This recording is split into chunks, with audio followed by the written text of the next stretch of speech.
groovy.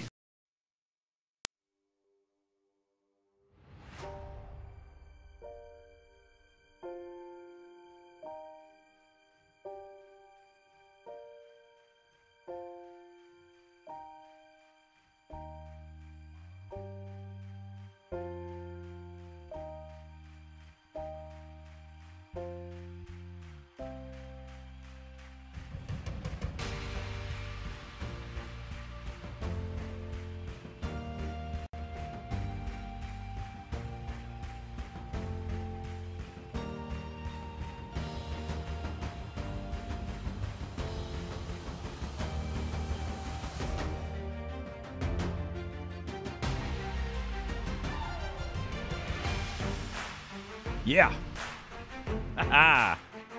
We're here. What a day it's been. You guys can already tell there's some changes. All right. Let's work our way there, shall we? Thank you guys so much for being here. I'm excited for this one.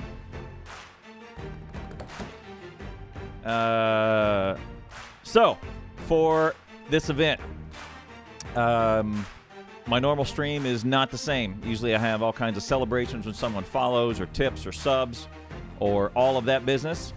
Thank you in advance for all the subscriptions, the follows, the loots, the bits, the tips, everything. They will not go off this time. There's no sound drops. There's none of my usual tomfoolery that goes on in my stream. I've shut that off for the recording. So if you're watching this on YouTube, you won't see any of that. If you were watching this live, know that from the bottom of my heart, thank you so much for all of that. I will see them all. They just will not display on the screen. All the sound drops, all the rewards, all of that is disabled. We're not going to do push-ups, none of that business. So thank you for everybody who supports this stream. That being said, today, Blue Circuit event number 3. And the Blue Circuit is meant to, there's 3 stages, green, yellow, red. Green, red, blue. And green circuit is open to everybody. We're still working out what red circuit is. Blue circuit is meant to be the best of the best. And that's what we have today. So, as I started to put this together, here's the backstory. A month ago, in our last event, April 14th, Blue Circuit number 2, I polled everybody and I said, hey, May 12th, are you ready? Said, yes, absolutely, Blake, we're ready. We're going to do it. I'm in. We're going to do it. And then as we get closer, 2 weeks out, I start to post the event. Some more teams, a couple teams fell out. We were down to 4. Earlier this week, we went ahead and as we got closer to the event, more and more teams dropped out until there was down to 3. Those teams were Team 3RA defending champs, fully staffed. AntiElitz, who has a strategy in mind about going solo, and that was the hype coming into today. He was going to go solo, and then Team Not Anti, which is the remainder of SteelAxe, led by Zulan, Xenocyber, DanGio, newcomer to the team, Speedrunner, Acido, that group you're all familiar with. Now, as we get into it, as of yesterday, as of right before the event, last team has dropped out. That was only 3 teams, so we had a full team, and 1 guy. And so there was not enough to go. There was kind of not enough to do a good match. But here's the thing. So a few minutes ago, I talked with both teams. I put them both. I talked with both teams. Team 3RA is ready to go up against anyone, anytime, under any conditions. They said, sure, let's do it. And I pitched it to Zulan and Anti and their team and said, hey, wouldn't it be better? I mean, we're all here to see who the best team is, and the ones who have won the last few is Team SteelAxe and Team 3RA. So let's do it. Let's just put all the teams together. We'll have a 5-on-5. That's why we're here. We want to put on the best players in the best teams in the best scenarios. And that's really why we're here. We want to see the best of the best. So, for the thing that would make the best match out of any of this would be just to pile both teams into the same match Team North, Team South, and let's square off. One team against another, no other dynamic. It'll be interesting to see a 2-on-2 that we have a two-team match. We have not done that before. All right, looks like both teams are in their spots.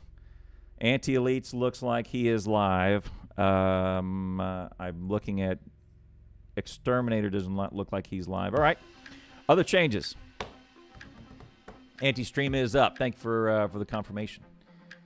The stats, if you want to go out to check them out, they're in the description down below and also in my chat. Exclamation PvP event is in chat. Replacing my usual partner Mojo today is the Exterminator 5. He's been a Blue Circuit competitor for many times. He was wanting to get into the booth with me. Of course, the Mojo is in Melbourne, Australia. Super early for him. He's looking to do something different. He is wanting. So what he did was he said, "Hey, let me do something different. I want to do something different with YouTube. It's a little too early for me anyway. Let's let Exterminator in." So Exterminator is going to be my partner for today. Two teams will square off today. Starting conditions are all out there. You can click in the link. The map is of what you see in the post. The map is a bit smaller, 500 tiles smaller. Because we don't have as many teams, I've crunched the map in just slightly. Amongst the changes, we've put in last event. We put in a very small. It's called very small is the setting, and starting area. And base exclusion is on the whole time, which means no enemy player can get into the base. But what we found was that that small base, you can still kind of rubber band your way into it and kill a pretty good section of inside that. So what we did was we expanded to just small. Doesn't give them much more room. The very small measurement is 166 tiles of inner base area. The other one, the small is 230. It's not that much. There's also a link to the starting area in the chat. You can see what a very small is versus a small. Doesn't give them a whole lot more room, but it's at least a little bit to account for the rubber banding. There are, this time that is new, combat adjustments. We've given everyone 50 additional health, which means they can survive two mines instead of one with some armor. A little bit more. We've cut the PLD damage, personal laser defense damage, in half. Let me turn it down. It sounds a little bit hot. PLDs are vastly overpowered. I think everybody agrees. Now you die in 6 shots instead of 3. Doesn't nerf them very much, but it does give you just a little bit more. A little bit more time. Also, with regards to feedback, previous events have lasted 3 hours. We're going to pull this. The last 30 minutes tend to be a little bit dicey and a little drag on. So what I've done is I've pulled that 30 minutes in, so now the contest will be 2.5 hours instead of 3 hours. But I've increased the multiplier from 2 to 3 in the starting chest. So competitors get 50% more in their starting chest, which will be better also because now we have 5 players that have to share that stuff. Team positions around the map are going to be randomized. Of course, now with 2 teams, it doesn't really matter. The teams are in the Factorio Discord, and debug settings equal false, so no one can use those tricky maps to go find their mines or any of that business. No biters, no pollution. Saving the CPU time for the competitors. Duplicate starting entries, so the map that you see, each base will get. And blueprints are allowed. I think that is. I think that's all. Any other information? Stats, details, everything else, links to all the streamers are in that link, in the Reddit link for that post. Also, winner of today's contest. 5 of these. 5 of these. One to each team member. Thank you so much to Snipa, SNIPA22, for a generous donation We are now paid up fully for this event and June's event. Thanks so much for your generosity. If you want to do a donation to this prize pack, if we get more than we have need for this event, then we'll just carry it on to the next event in June. There's a link down below in my Twitch panels. PvP event prizes. Go hit that up. That goes to the prize pile. The other link goes to me and Ash. If you want to hit that up, you're welcome to. But my pitch to you today is if you want to contribute to the prize pack, $5, $10, $1, whatever. All they go is to these to sweeten the pot and make that victory so much better. The last Blue Circuit event, I was able to hand out 4 of these to Team 3RA, and they are ready to go. I see Exterminator is not yet. Exterminator's not yet in the pocket. So let's do this. Let's turn this down just a little bit, and we'll go over to team interviews in just a second. All right, let's do that one. Okay. All right, first, returning champs. 3RA. Defending champs. Looks like we're missing a guy.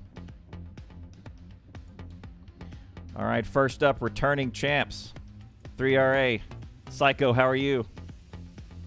Dude, I'm feeling good. You feeling good? Awesome. Good.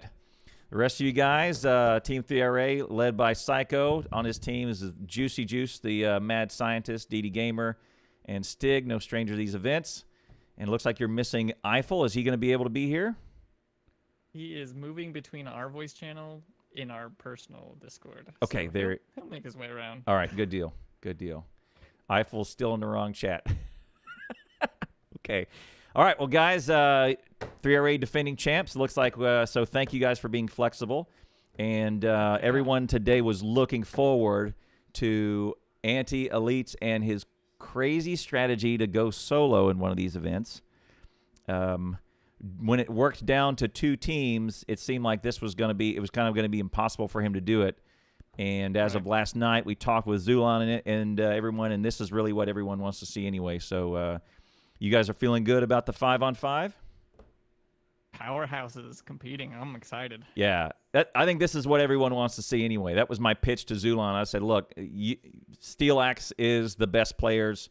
3RA is the best players. Let's just clear out all the rest of the noise and have the two best teams go after it. Yeah. All right. Stig the hero of one of the Green Circuit events.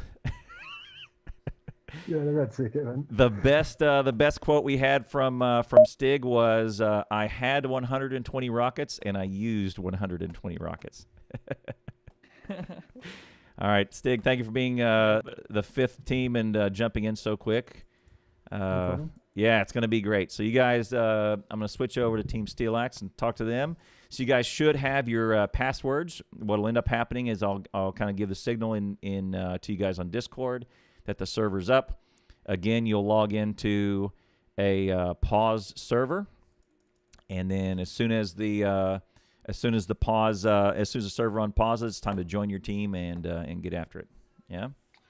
All right. Thanks. Oh, one other thing. I may pull your team captains in here in a minute because the starting map, there is a choice of 4 starting maps.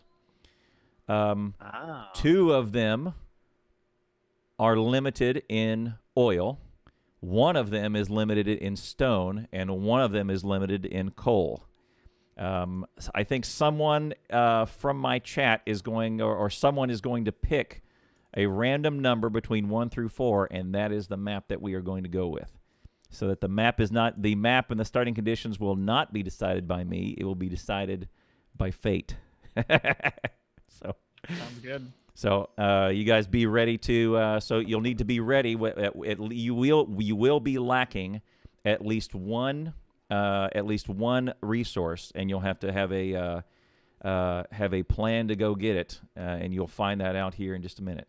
So all right. Oh, it seems Eiffel just now joined the Factorio Discord. I don't know why he wasn't on it, so I don't know if he has the right role to join our voice channel. Okay, if you message Zur, Zirr, and say, hey, he needs this role. If not, let me see if I've got him handy. Okay, yeah, if you'll do that, Zur will hook you up. I think Zur is watching. So. Okay. All right. Okay. All right, guys. The next one you'll get is the next message you'll get from me will probably come from through Psycho in Discord, and that'll be your cue to log in. Everybody should have the server name and password. Server is down. Yeah, at the moment. All right. Perfect. All right. Good luck, guys. Thank you, sir. I'm gonna swap to them. All right. It's in reverse, right? Team SteelAxe, how are you guys feeling? Feel horrible today. We have like 5 things that we blame for losing already. Oh man. Well, guys, I thank you guys for being flexible. I kind of briefed the chat on what we had to do, and we went all down to a 5-on-5. We just want to see the best players and the best teams compete. So I think we put together, given the circumstances, we put together the best match possible. All right. Yeah, I feel really sad about so many teams not being part of that. I had like really, I was really looking forward to an 8-team match today. Yeah. But now I'm happy too. I didn't have to do any planning. I could just join Team.Anti and stealing their strategy. And if we win, I can say, oh my god, it was all my idea, Capper. Nice. And if I lose, I can just blame them for making a bad strategy. There's so basically, for me, it's a win-win situation. It's win-win any way you cut it. I agree. We're gonna have some fun today. No matter what happens, we're blaming Anti. You know that, right? I agree. You guys were well on your way to victory, and this one guy slowed you down the whole time, right? No, he was actively working against us. Yeah, he swapped over He was teams. stealing your resources. He's like, yeah. Friendly fire is on, so. What if I just take all the resources from the chest and then just log off and say goodnight? Yeah. Alright, Anton, do you mind if I hang out in voice chat? No, Bilka, you can hang out. You're welcome. Okay. Zulan already has a headache, so I told Bilka in chat that he's already got a headache, so you may slow Zulan down even further today. All right. So Bilka can do nothing to me. I'm used to him.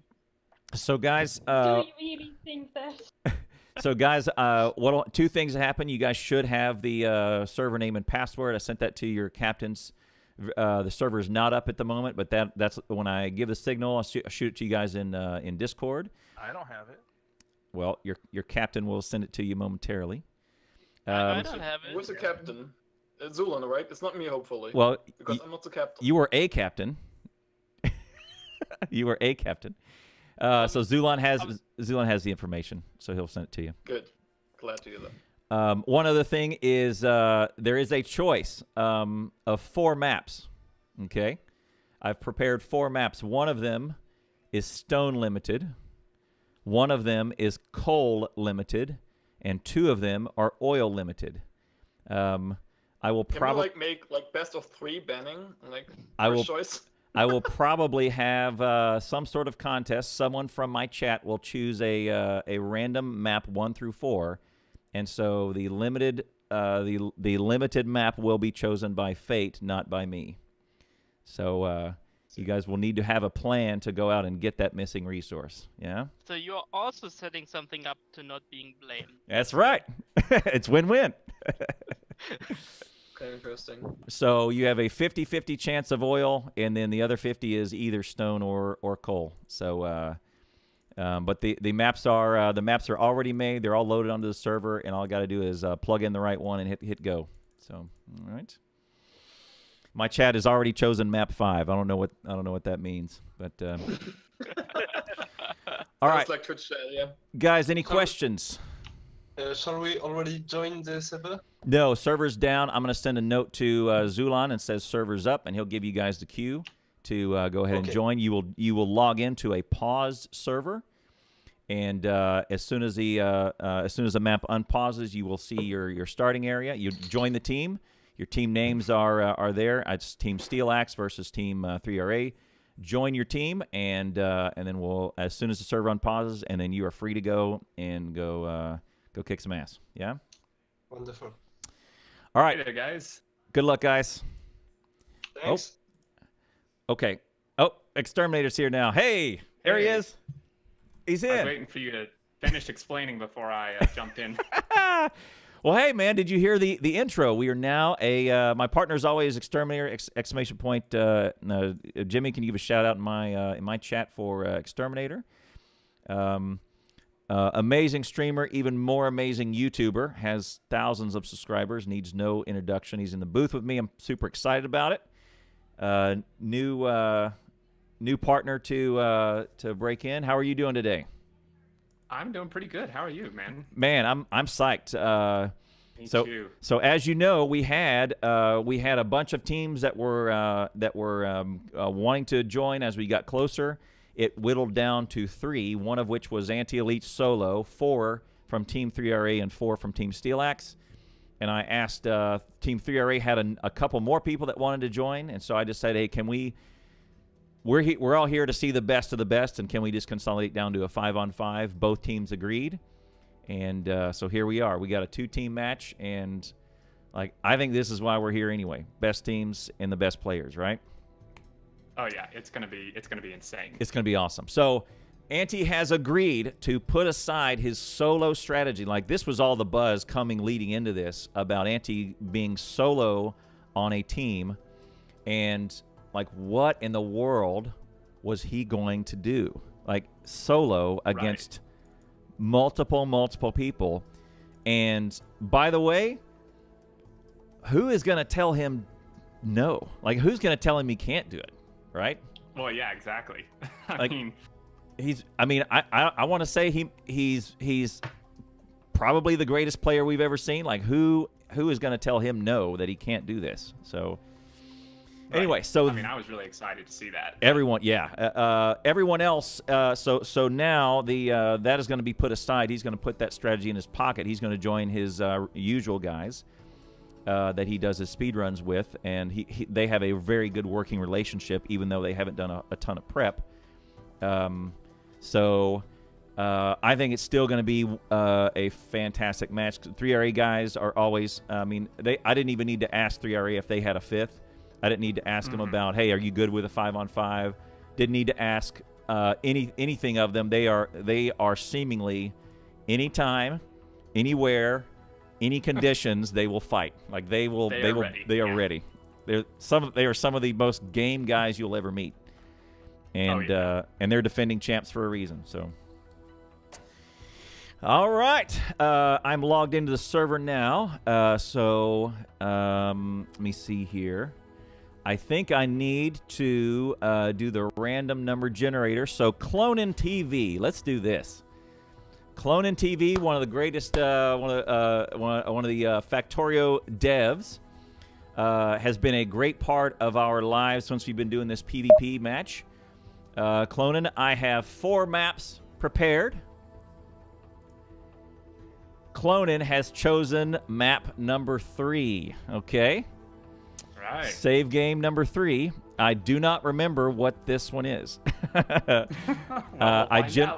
So the maps are, what I was repeating to those guys is I've made 4 maps, 2 of which are limited on oil, 1 is limited on coal, 1 is limited on stone. And so I will not be the map master.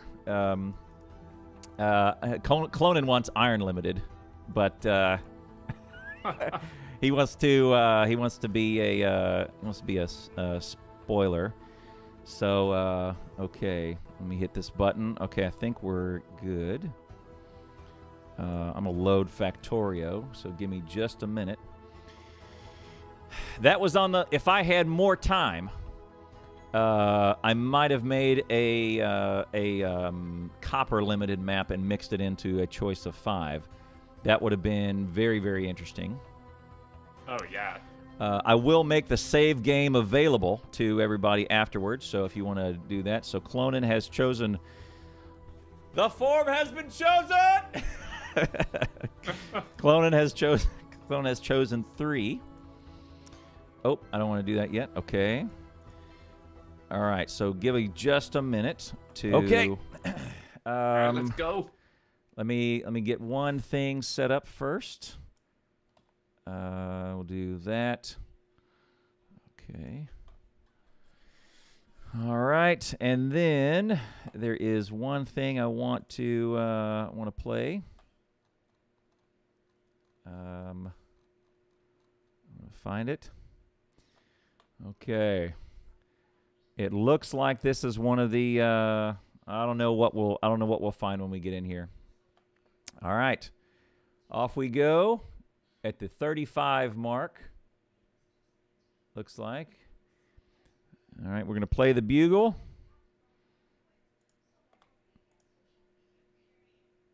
And here we go.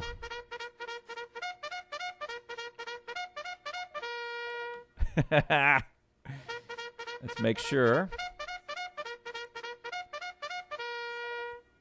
everybody joins the right team. Okay, because last time Elric just started clicking buttons and we had to move him over. Teams are limited to 4, Capper. Oh, Zila cannot join. Clonin, can I up the team? Clonin, shoot me a command really quick that does the maximum teams up to 5. Hang on. Clowntown teams are limited to 4. Yep, I know. Stand by. Teams limited to 4. We got this. Hang on. Let me get a command. We don't play currently, right? I don't know. All right. Well, hang on. We'll do that. We'll just pause. Okay. If That's okay, Anti. You don't need to play. Or have Bilka or somebody. Is there a command I can just run? Shoot it to me in Discord, and I'll just run it and up the teams to 5 if that's a thing. All right. Here we go. Okay. Try that. Watching the teams. Command. Yes, 5. 5. Fantastic. Fantastic. All right, it's in. Eiffel joined 3R8. And we got 5. 5 on each team. Okay. We are off. 2.5 hours. Here we go. Anybody got to go pee before we get started? Well, I'll take a snack break. But all right. Is there spectator fog of war? I'm 90% sure I shut that off. That might be bad. Well, it looks like it is on because I can't see anything outside where we have vision. Okay, Clonin, can you send me a thing to shut off spectator fog of war? All right. Well, we'll watch them here in a second. All right. So SteelAxe is off quick, man, laying down the blueprints. It looks like we are stone limited. Yep, this is the stone limited, the one that Clonin picked. Stone is 6K over on the edge. There are on the edge of copper. There are two oil spots in the base. Good amount of coal, good amount of copper and iron. So it is stone limited. Not bad. So easy start. Should be an easy start. But like someone in the chat said, later on it's going to hurt. So yeah. So this is interesting. This is something we would kind of anticipate, but as you would expect, the speedrunners are just blasting off, taking huge lead here. But I think they're gonna be in for a surprise once these 3RA guys get their combat equipment up and running. Yeah. So they've put down the base. I did get a chance last night. If you go back to my my VODs, last night I did get a chance to run with. We did some random teams, and it was just an open game, and with Stig and Juice, and I did get a chance to run with Juice's makeshift base, and it is very, very good, very compact, and very tight. And here's the command for us. Oops. /config.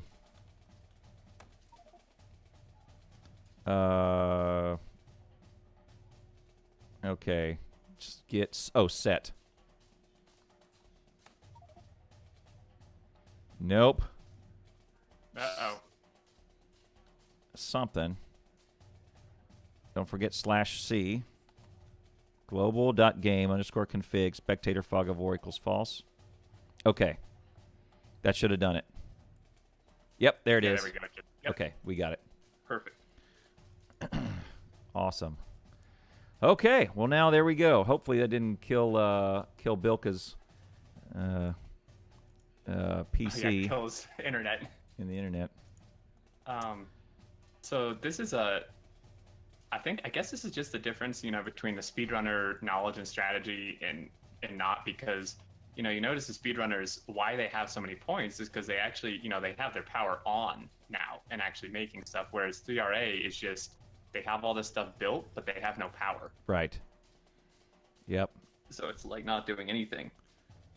All right, let me grab while I'm thinking about it, and while these guys are just now setting up before a ton of action, I'm going to grab a screenshot of the teams. So we've got it. And a screenshot of the starting map. That is, that's a very, let's see, teams.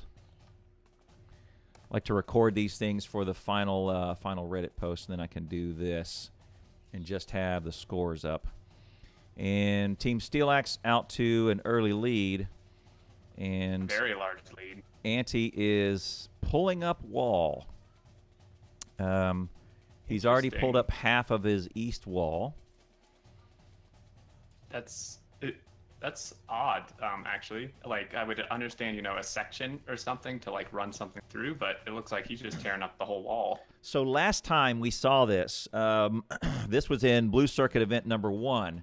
What we saw is, because base exclusion is there, those turrets and those walls can kind of be used however, right? And what we saw was Madzuri, one of the reasons why he won the Gangster Award, is because he was able to just immediately run out, and he found other competitors' oil and put wall all over them. And wall is way more durable than you think. And it costs, it really is. For the price of one stone, of the stone it takes to put in a wall, like you have to use so many bullets or shotgun shells to get through a wall to get over an oil patch. So it was really good. And by the way, just so you guys are clear, in the Reddit post, I did run the debug options equal false. I did that before I saved. So so the debug options are off. Let me look at 3RA. Okay, 3RA quickly putting down some oil, which is good. They've got a long way to pump it. They put oil. The deposits are in the southeast, and they put the setup over in the northwest. Oh yeah, that's a very long way. Kind of odd they would do it over there. Yep, routed it around the base. I guess there wasn't a ton of room that they could put it down here in the southeast. They do have a pretty big oil setup once it gets going, so that's probably not bad. They may need a pump to get that flow rate up at some point. Oh yeah, probably. So I thought Anti was just gonna do like a super quick rush attack because he pulled up those turrets too, but maybe, I don't know, maybe he's heading out now. Yeah. Oh, here he goes. He's walking. That's a very long walk. Yeah. Like. It's bigger than you think. I pulled in the map quite a bit. He may be just going. He might be going exploring for some additional stone and or ore. What he doesn't see is he's got some stone up against the back wall here. And on these maps, there's not a ton of hiding space. This is one of the reasons why I pulled the map in, is because getting around behind the map is a kind of a dangerous spot. You can hide somewhere in there, and you can just kind of terrorize another base. But kind of the better thing that Mojo was really an advocate for is getting everyone pushed towards the center for more action.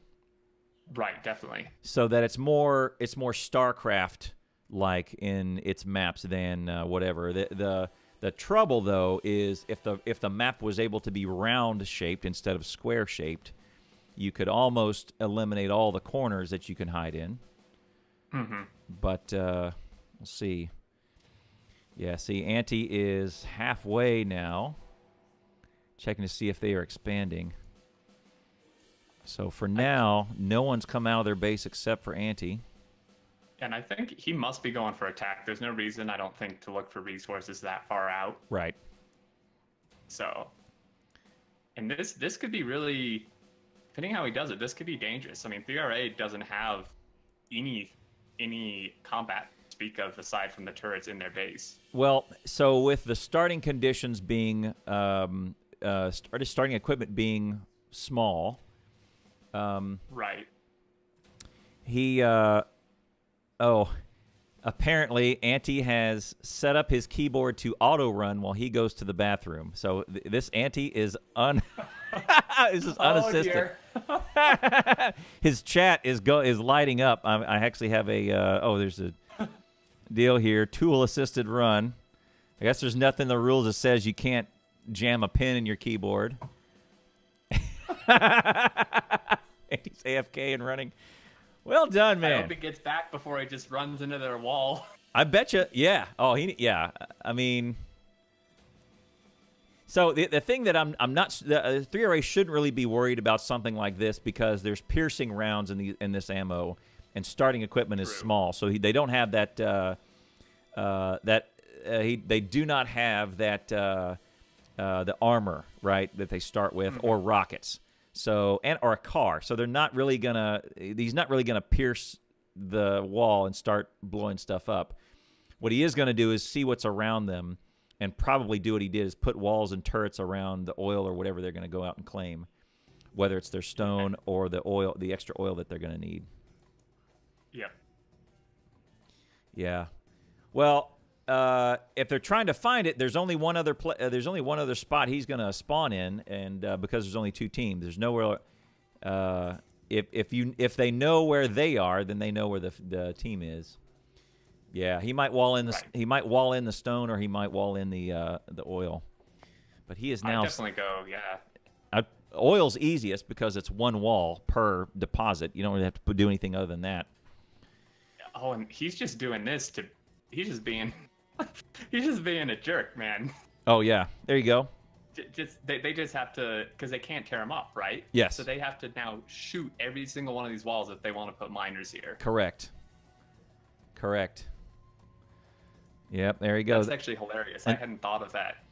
So just so you know, Madzuri did that immediately from Team Elric's team on last Blue Circuit. You were a competitor in that one, so you probably didn't see it, but that was something that Madzuri did. He pulled up like most of Elric's wall and then got in a car and drove off and did this too, and pretty much hit every other team with walls and turrets immediately, and just set them back on their export. See, there you go. He hit that oil. Yep, he's doing exactly what we thought. Well, there you go, gangsta. Very, very sneaky strategy. Yep. So here's the difficulty with stone. So DDGamer's trying to figure out how to separate the copper and the stone. They don't have a ton of that stone, and it's jammed right up on copper. So they do have some difficulty pulling that out. Yep, there they go. He needs to start boxing that stone if he's smart. They do need some inserters. They need to go to their chest and put some inserters on this on these boilers, because there's boilers with water and steam engines attached with no inserters, and the inserters are cheap, and there's 1 million of them in their starting boxes. Yep, and they're running low on power because of that. Yep. Yep, those miners are trudging along. They're at about 60% capacity. Speedrunners may be going bots. I don't know. They're going to run the stone up here to... Oh, just going to use one of their stone lines. Okay. Anti is just screwing up all these ore patches. Yep. Where is he now? He's on that big iron patch. Yep. He's hit the oil. Oh, I wonder why he left the uranium. There you go. Okay. Yeah. Just no one seems interested in. No one seems interested in getting off a nuke, you know. So. All right. He hits this oil and this stone. That's going to be huge. Yep. They're going to, here in a minute, see, they don't even know he's there. No one's put down radars. And, yeah, this should be their first stone that they go after, either this one or the one in the northwest for 446K. And looks like they are a couple connections away from green circuits. 3RA is. Oh, yep. Tooling is almost up. They're one connection away from having... Then after that, I think that it's a couple connections away from having miners and assemblers off the board. Belts and undergrounds are off. Splitters are just waiting on green boards. And Juice is going to town on his blueprint. It's really good. Eiffel and DDGamer setting up the other things in the base. DDGamer needs to get that power handled like right now. Yeah. Everything that's a very big. Everything's slowed down because of that. All right. Oil's going. Oh, looks like we had a case. Psycho contaminated his. Oh no, he set him up backwards. It's always hard to remember when you go through the advanced one. Well, I don't know. It looks like he might have set him up backwards because when he turned on the refinery, he had oil going to the far tap and water going to the near tap. Looks like he was swapping those out. I did that yesterday in my mega base, and I lost so much fluid because I had to uproot everything. Yeah, it is a major hassle when that happens. When you contaminate your pipes. Oh yeah. Just route something wrong. Horrible. And not the most intuitive to discover, right? Like, hey, no, not at all. Why did everything stop? Oh, and then you got to go trace lines forever. All right, Yep. Anti's on the outside. Looks like he's done a lap around their base, so he knows what they have. He may be out of wall. He didn't put wall on the stone. Interesting. Yeah, that would be my guess. He probably ran out of wall. But he's now he only mapped took him. up that one corner. All right, so now he's going to run back, see if we can jam something in his keyboard and go get a coffee. Wow, and it looks like Team SteelAxe already has bots. So that was the goal last time, is that Zulan said something like, yeah, our goal was to have bots in about 10 minutes. And I went, what? That is impressive. And sure enough, we are, 20 minutes into the contest, and they've got bots running around placing stuff. Yeah, which I think in these events, it's really deceiving because I was deceived by it. You might think, well, why would I go bots? I could be spending the time and resources on other stuff, but when you get them, the productivity just goes through the roof. Yep. Because these 50 bots are doing stuff that these players don't have to do now. Right. All construction. Yeah. Yeah. And all they got to do is and even this, what they should probably do is their starting equipment, go uproot that, or just place that over place a red chest over their starting steel chest, and then throw a blueprint down and go. This is really good. Yep. Passive provider chest. There you go. Red belts. DanGio, newcomer. He's got the speedrun record, I think. I checked it earlier this week. He has a speedrun record for the Watch Your Step speedrun. Really? Yeah, which is run yourself over with a locomotive. And 26 minutes is where they're flirting around with now. So that's impressive. Yeah, run yourself over with a locomotive when you start off with you start with nothing and run yourself over with a locomotive in 26 minutes. That's a challenge. So that means his early game is very, very tight. So he's probably a great addition to SteelAxe, right? Oh yeah. And looking at these blueprints, a pretty big difference I'm noticing is, Team SteelAxe seems to have some military, but much less of it in lower tech so than Mhm. 3RA. I mean, when you look at 3RAs, they've got, power armor parts, they've got all this stuff, combat robots, which is going to be interesting how quickly they can get there, because if they can get that higher tech stuff, it's going to be a huge difference. Yep. So here's he's doing another thing. He's still out. He's placing the his coal miners, or the miner drills, out on some coal out there. Look, and he's going to feed one of them. Yep, there you go. He just mined one coal, and there you go. He's going to draw. He's going to draw like a. He's going to draw a hand, like a finger. Yeah, I'm not sure what that is. So that'd be better if you draw some sort of, some sort of message like your mama or something in the coal. Yeah. Cool. Wonder if this is just. I guess so mean by him. Well, I mean, this is a game, but it's really funny to watch, Oh yeah. Oh, he's putting down gates. Gates too. Gates too. Same thing. I mean, they cost a green circuit, but they are just as hard to knock down. They've got 350 health, and wall has 350, so it's not serves the same purpose. All right. 3RA. Yep, they have. So one example of what you're talking about is they have 6 laser producers, laser assemblers. Then SteelAxe only has 2. Looks like their tooling's all off the ground, though. So this is good. Yep. I should probably throw all of their blue assemblers, or their gray assemblers, into the blue machine and just have them all up convert and start placing those. That would definitely be good. Get them a little more production there. So their blueprint does have some robo ports in. And their blueprint does have, yeah, there it is. They have 3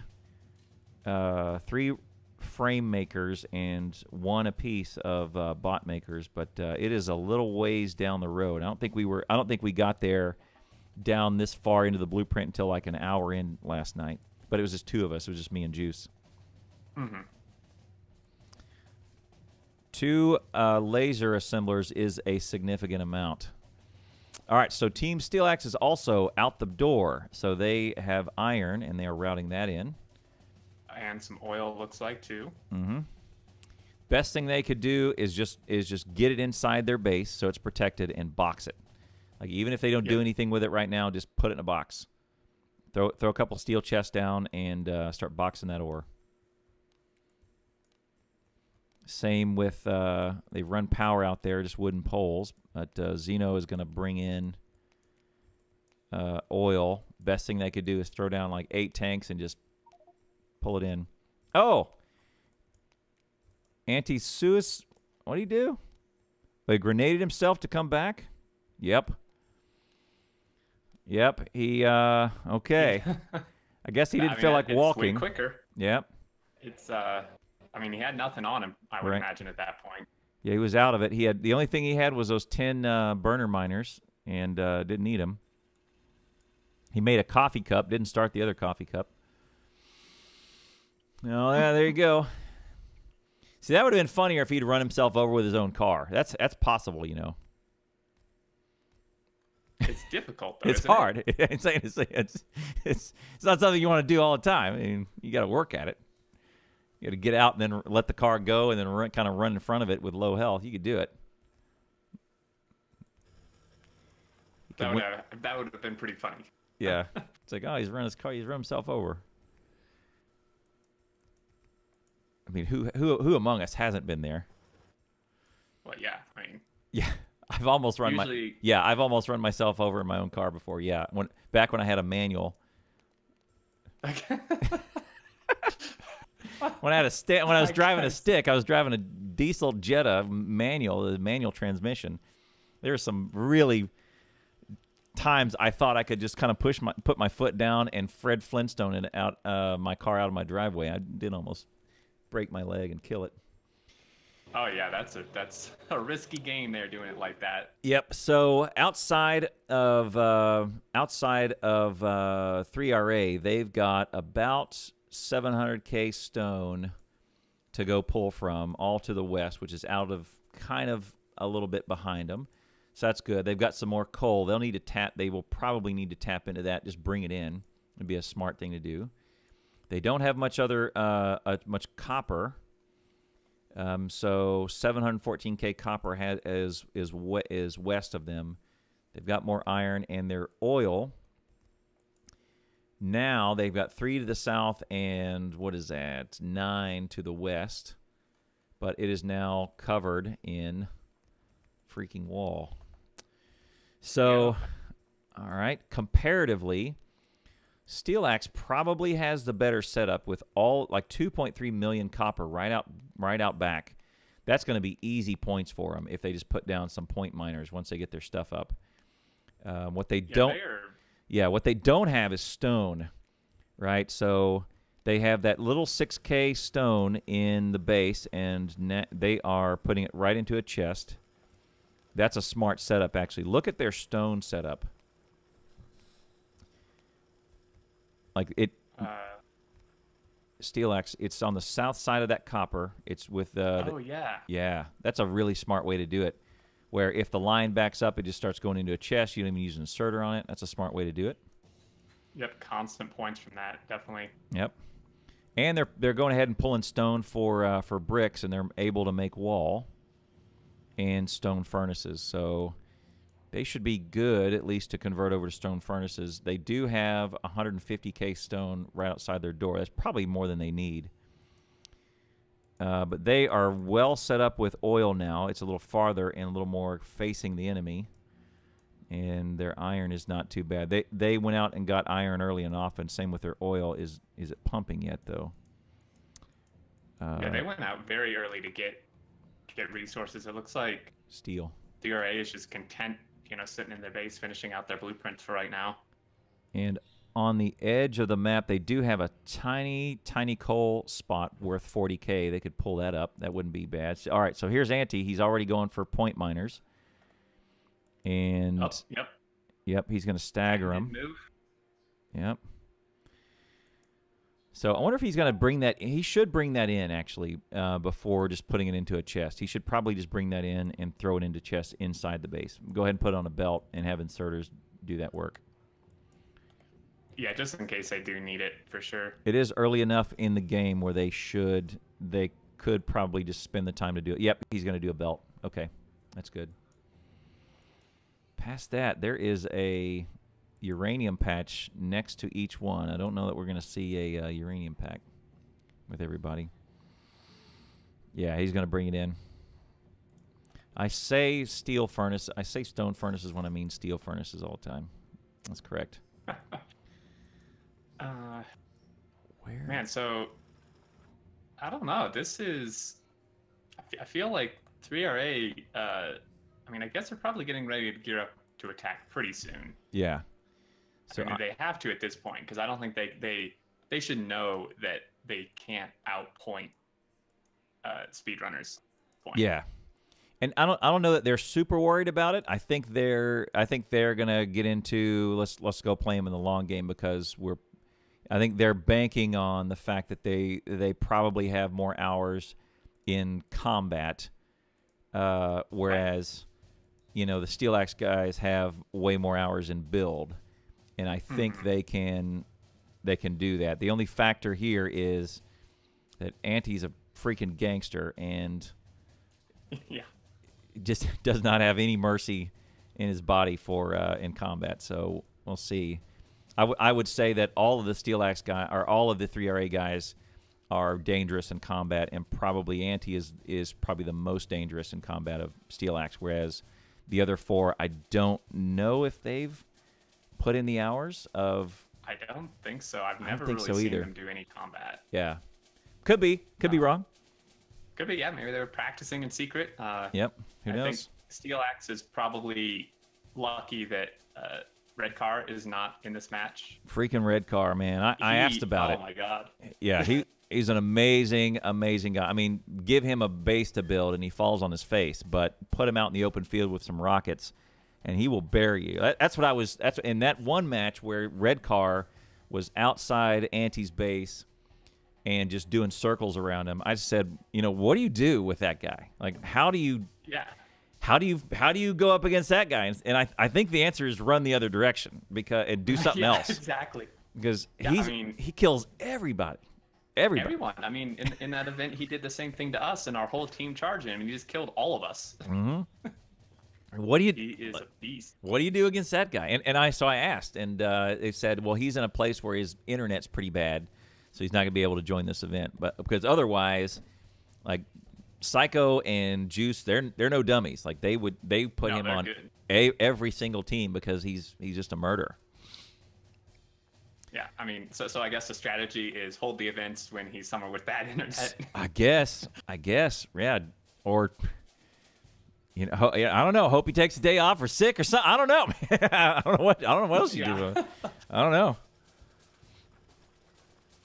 know. Grumpy Joe in my chat just sent me a note that says Eiffel is just as annoying as Red Car, and has had the pleasure of playing against him before. So maybe Eiffel is the substitute Red Car that we don't know about. There you go.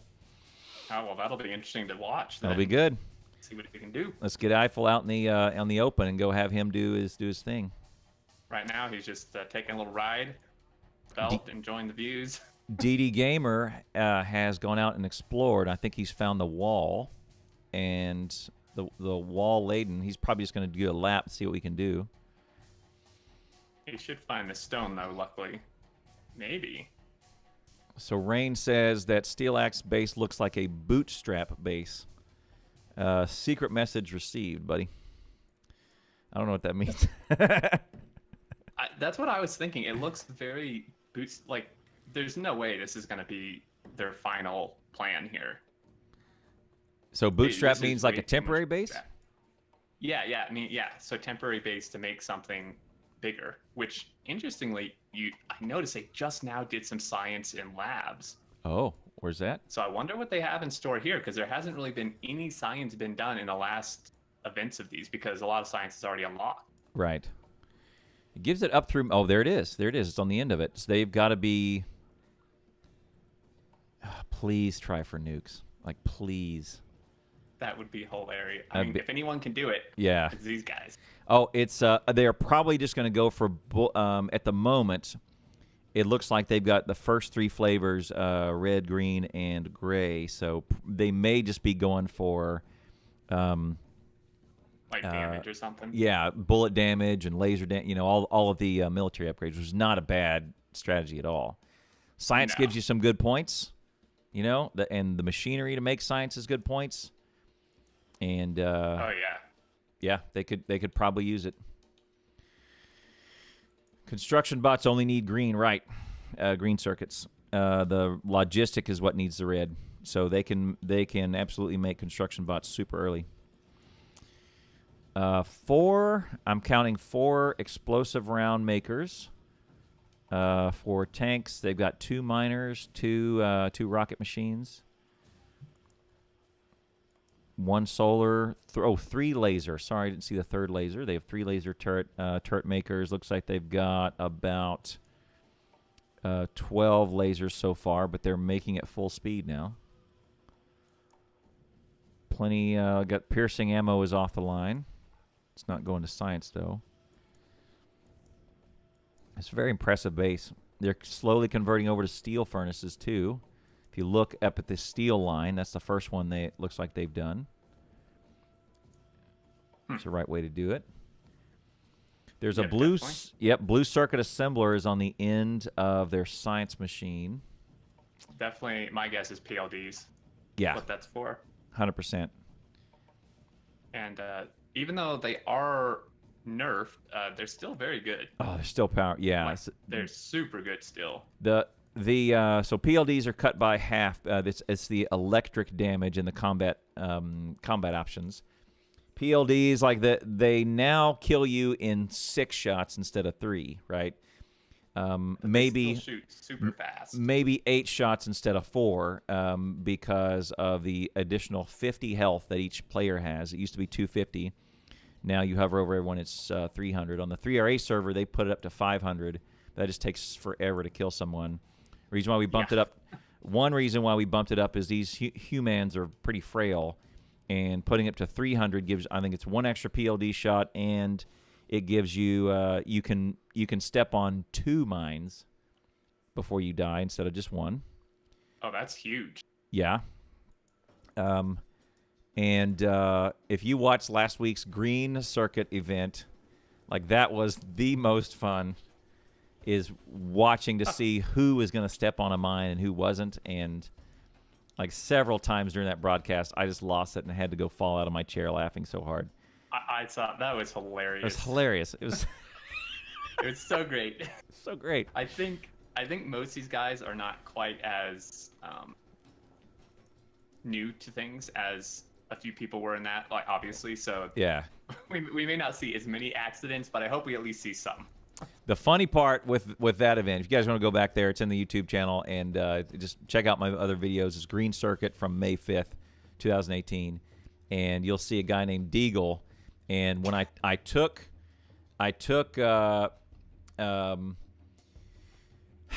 in like register, like I made a dumb little Google form, and I just said register, and I just asked how many hours you have in Factorio, give me your Twitch name, give me your Discord name, are you in the have you registered for this Discord, etc. And I said list your Factorio hours, and the what I got in was 1200, 350, 550, 400, 250, 2100, 9, 31, 310, 430. Like everyone had hundreds of hours, and one dude had 9, and he got the record for stepping on the most mines. And the best comment I got of the whole thing, I said, "Hey man, you did great today. You had 9 hours going in." Hail to the king, baby. He had 9 hours going in, and then he goes, "Well, now I have 22 hours." Oh man, yeah. It was so great. It's 22 hours of experience. Oh, the first car is off the line. DanGio has a car.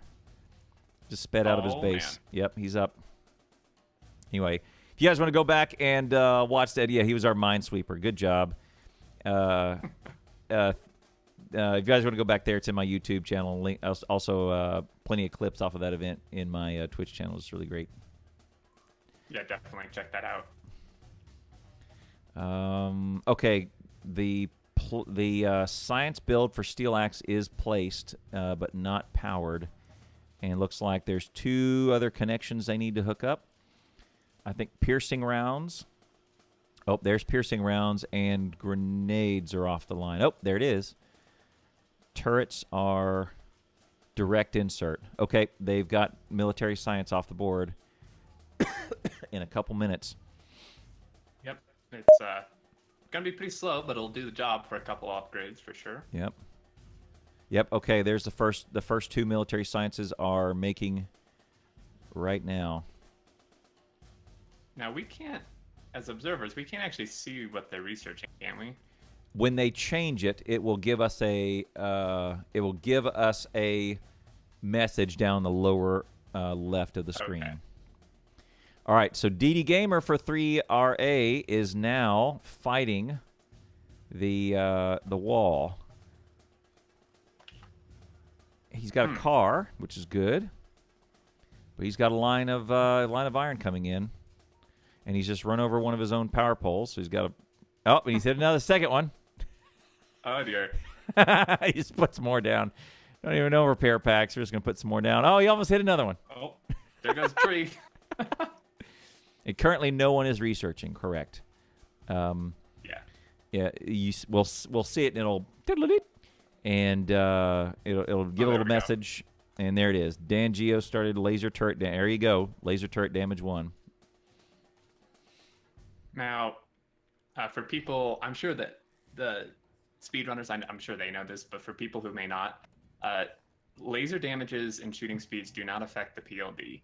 Right. So if you're thinking, oh man, they're getting that for the PLD, it doesn't have any effect on it. It's just a flat set damage and fire rate. Correct. And it's what does affect it is called electric damage, and that's in one of the combat settings in the Reddit link. You can see that. So and that's cut in half. And that was cut in half. Correct. So this is just the turrets. This is just for the turrets that they're researching. Oh man, I see 3 tanks set up and ready to go by Anti. Oh, there you go. And look at the point differential now, 60K versus 30K, and they've just about doubled the points for SteelAxe.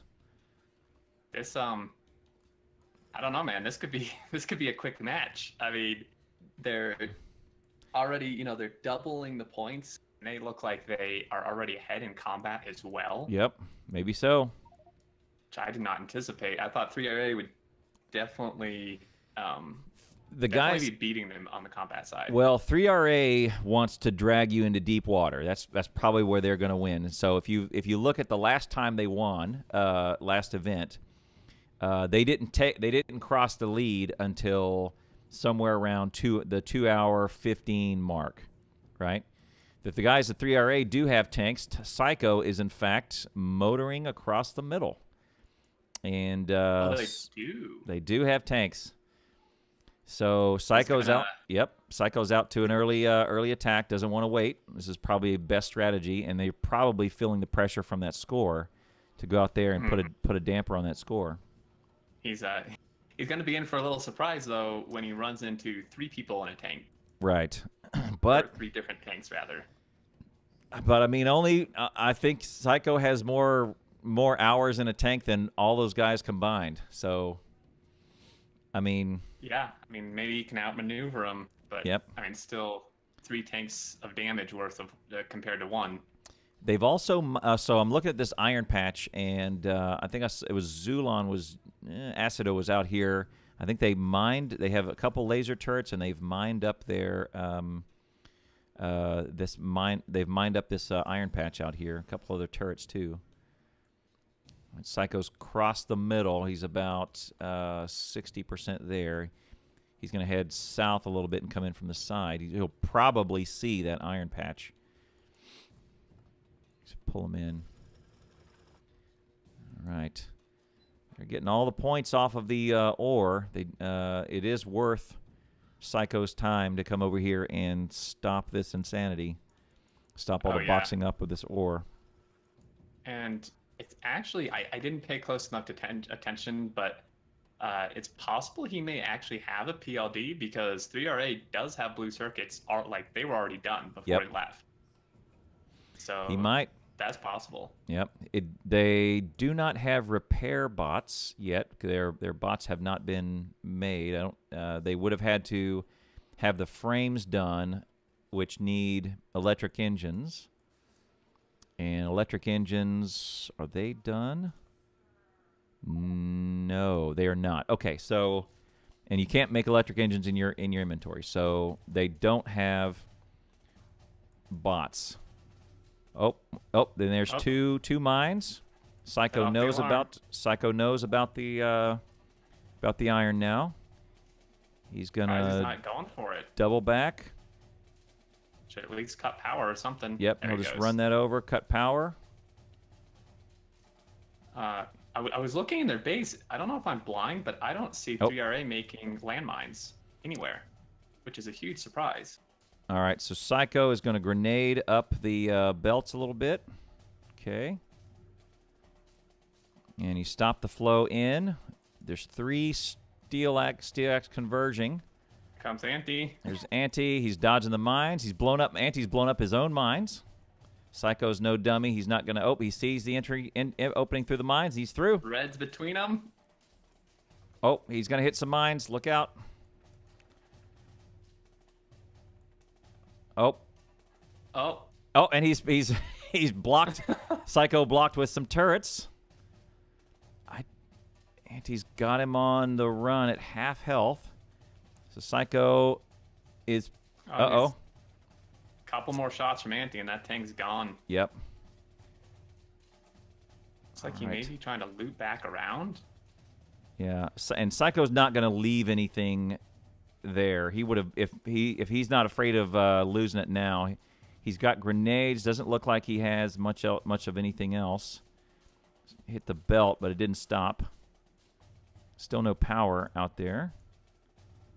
Oh, he's put down a laser turret on their. Yes, put down laser turret on their power. Oh, and Xeno has responded by cutting power. Good job. More laser turrets, and Xeno's down. Xeno's dead. With his own laser turret, with their own laser turrets. Good job. See, this is where Psycho's got all the hours in combat. Psycho's going to rubber band, and he doubled around with the rubber band. Look at that move. The rubber band saved him. Yes. Oh, and he lost it to the mines. Psycho's up, but he's not going to make it. He rubber banded out of there. Good job, Psycho. He dropped 3 laser turrets, so they had not much on him. They've got 3 laser turrets and some piercing rounds, and that's about it. Not much there. Now, the annoying thing for SteelAxe is, you know, like everything else, they can't tear these turrets up, so they have to leave power off to their miners until they shoot or destroy all these turrets. Correct. Yep, and they just put some mines down around it and blew them up. All right, so there you go. All right, so the mines are down. Now they can connect power back up.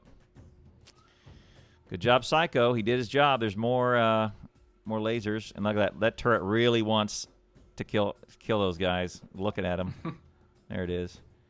Oh wait, did Anti just ran over Xeno, didn't he? Yes, he did. Oh my gosh. Brilliant. Oh, treason. Treason. Oh man. Oh, GG. First blood.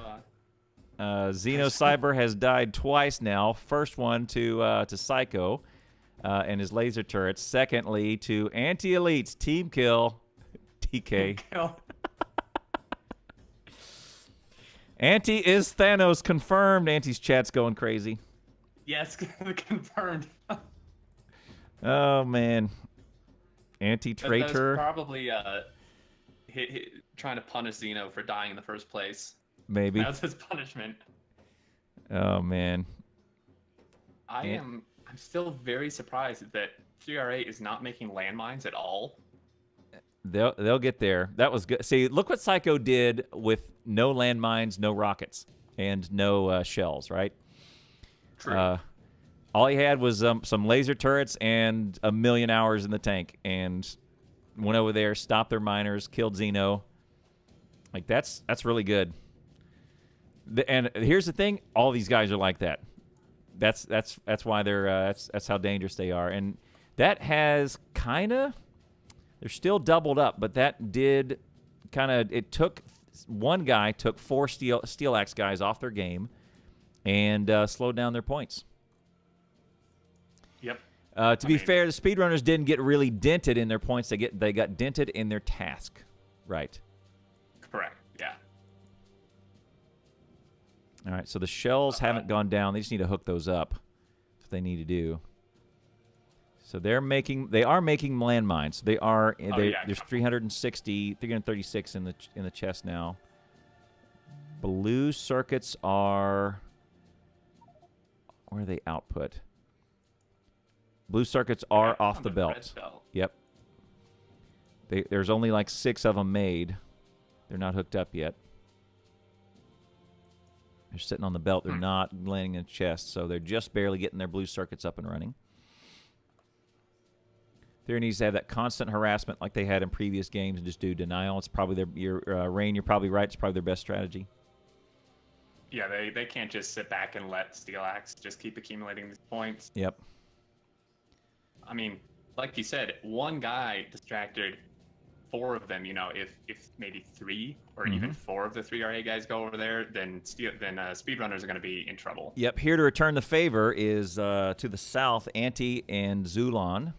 Oh yeah. They're gonna find Zulan's gonna find the iron with and probably just destroy it.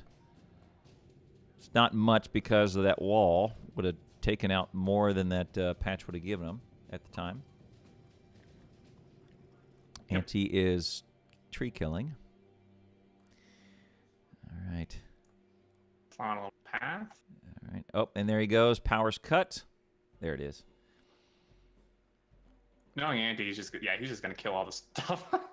And he's a little bit of collision. The bot. Oh, they've run into each other. The bots are replacing the wall and repairing it. How about that? Ah.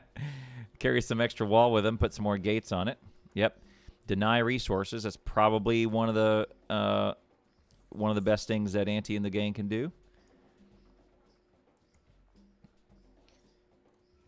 Yep, so that'll hurt their iron supply a little bit, although it looks like they're barely using this, but... Yep. It's just one line. Not too bad.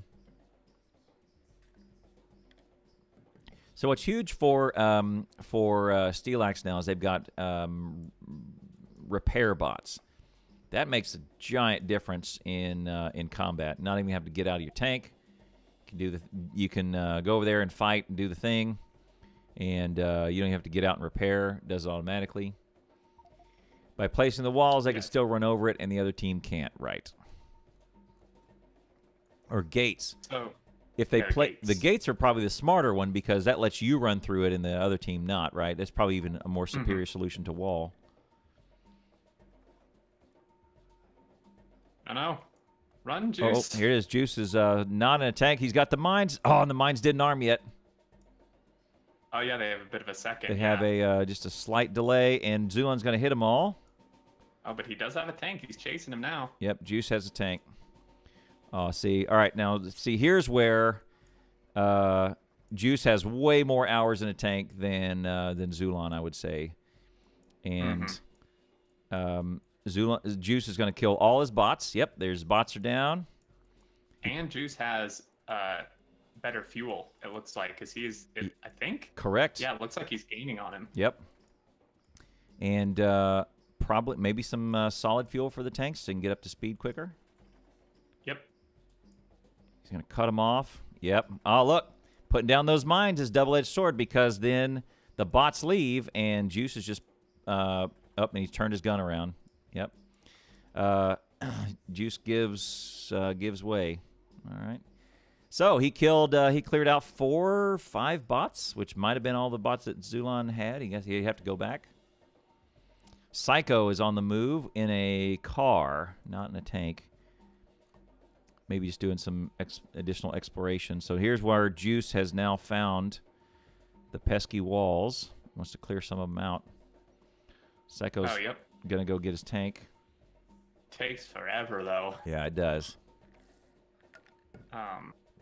Probably grenades would be. I was gonna say I think grenades would be the better option. Cheap, takes a bit, but probably the cheapest per resource to clear out the walls. Oh yeah. All right, so Psycho's in base. Anti is north, and doesn't look like he's doing anything other than just mapping. He's going to find their stone and shut that off. Kill some miners. Cut their radar. That's probably the best thing he could do up there. Oh yeah, cutting that radar is important. And Stig. Looks like Stig is going after him. Stig's not going to catch him. No. Too far of a lead, and looks like maybe Anti has better fuel, and Stig gives way. Okay. So, in terms of the kind of a question I have with, so base exclusion is on the entire match then. Right. Right. So, essentially, so you could get to a point then where like you just can't win via PvP, right? Because even if you kill all of the things outside the base, whoever has the highest production score within their base is just going to win, right? Two schools of thought. One, you could do what Zulan did in the last game, which is go out and point mine everything. You sneak out, and with solar and mining and chests, you can go find a copper patch, plant or an iron patch, plant all your miners, power it all by solar, and just pull in all those points. Okay. One way to do it. Second way to do it is you can shoot up the edges of this base. So anything near the edge is fair game. True. May not be much, but you can probably get in. I think we measured 10 to 12 spaces in. Most of these guys have nothing really near the edge. Just kind of why we went from a small to we went from a very small to a small. Anti's still patrolling. Just clearing out trees at the moment.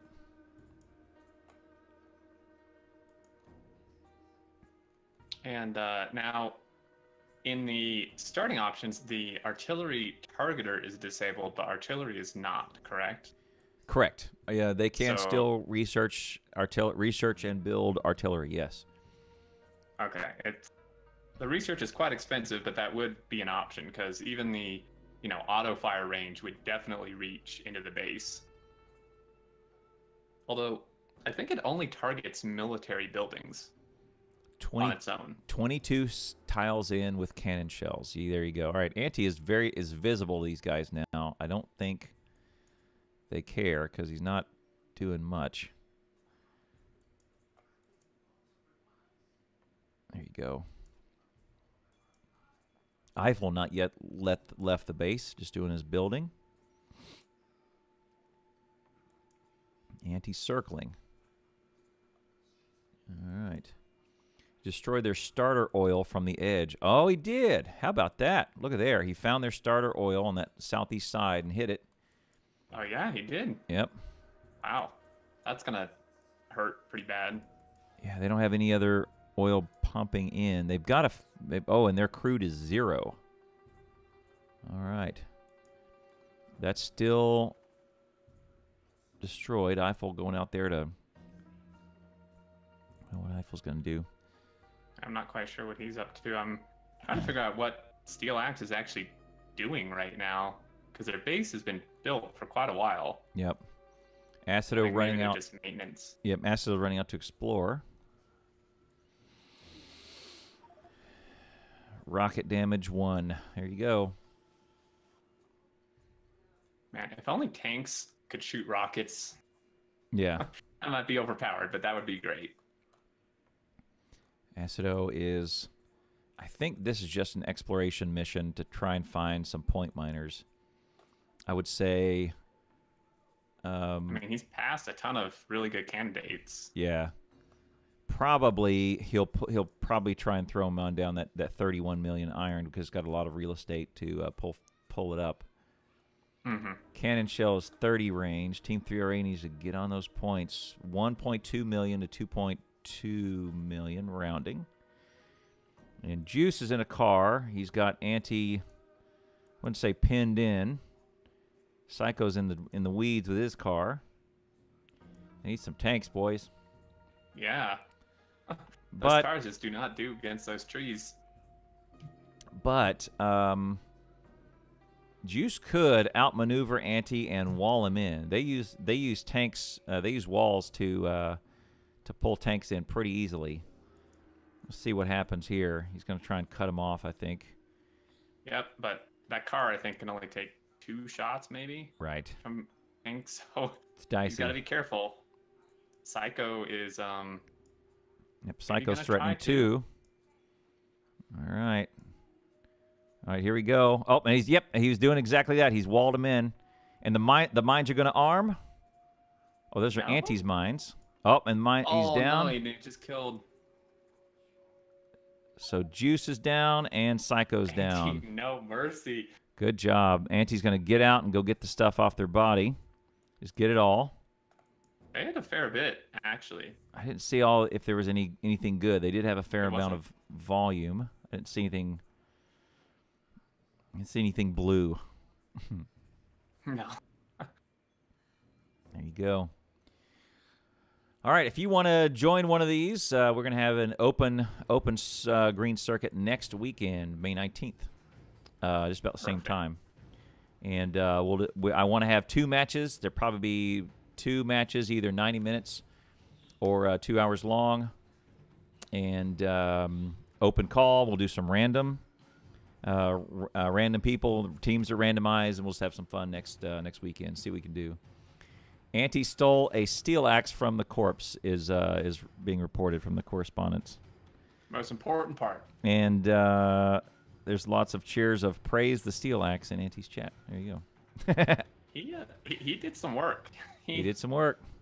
Now there's a second one on buzzing around. Anti and Acido are now buzzing around here. Psycho is now in a tank.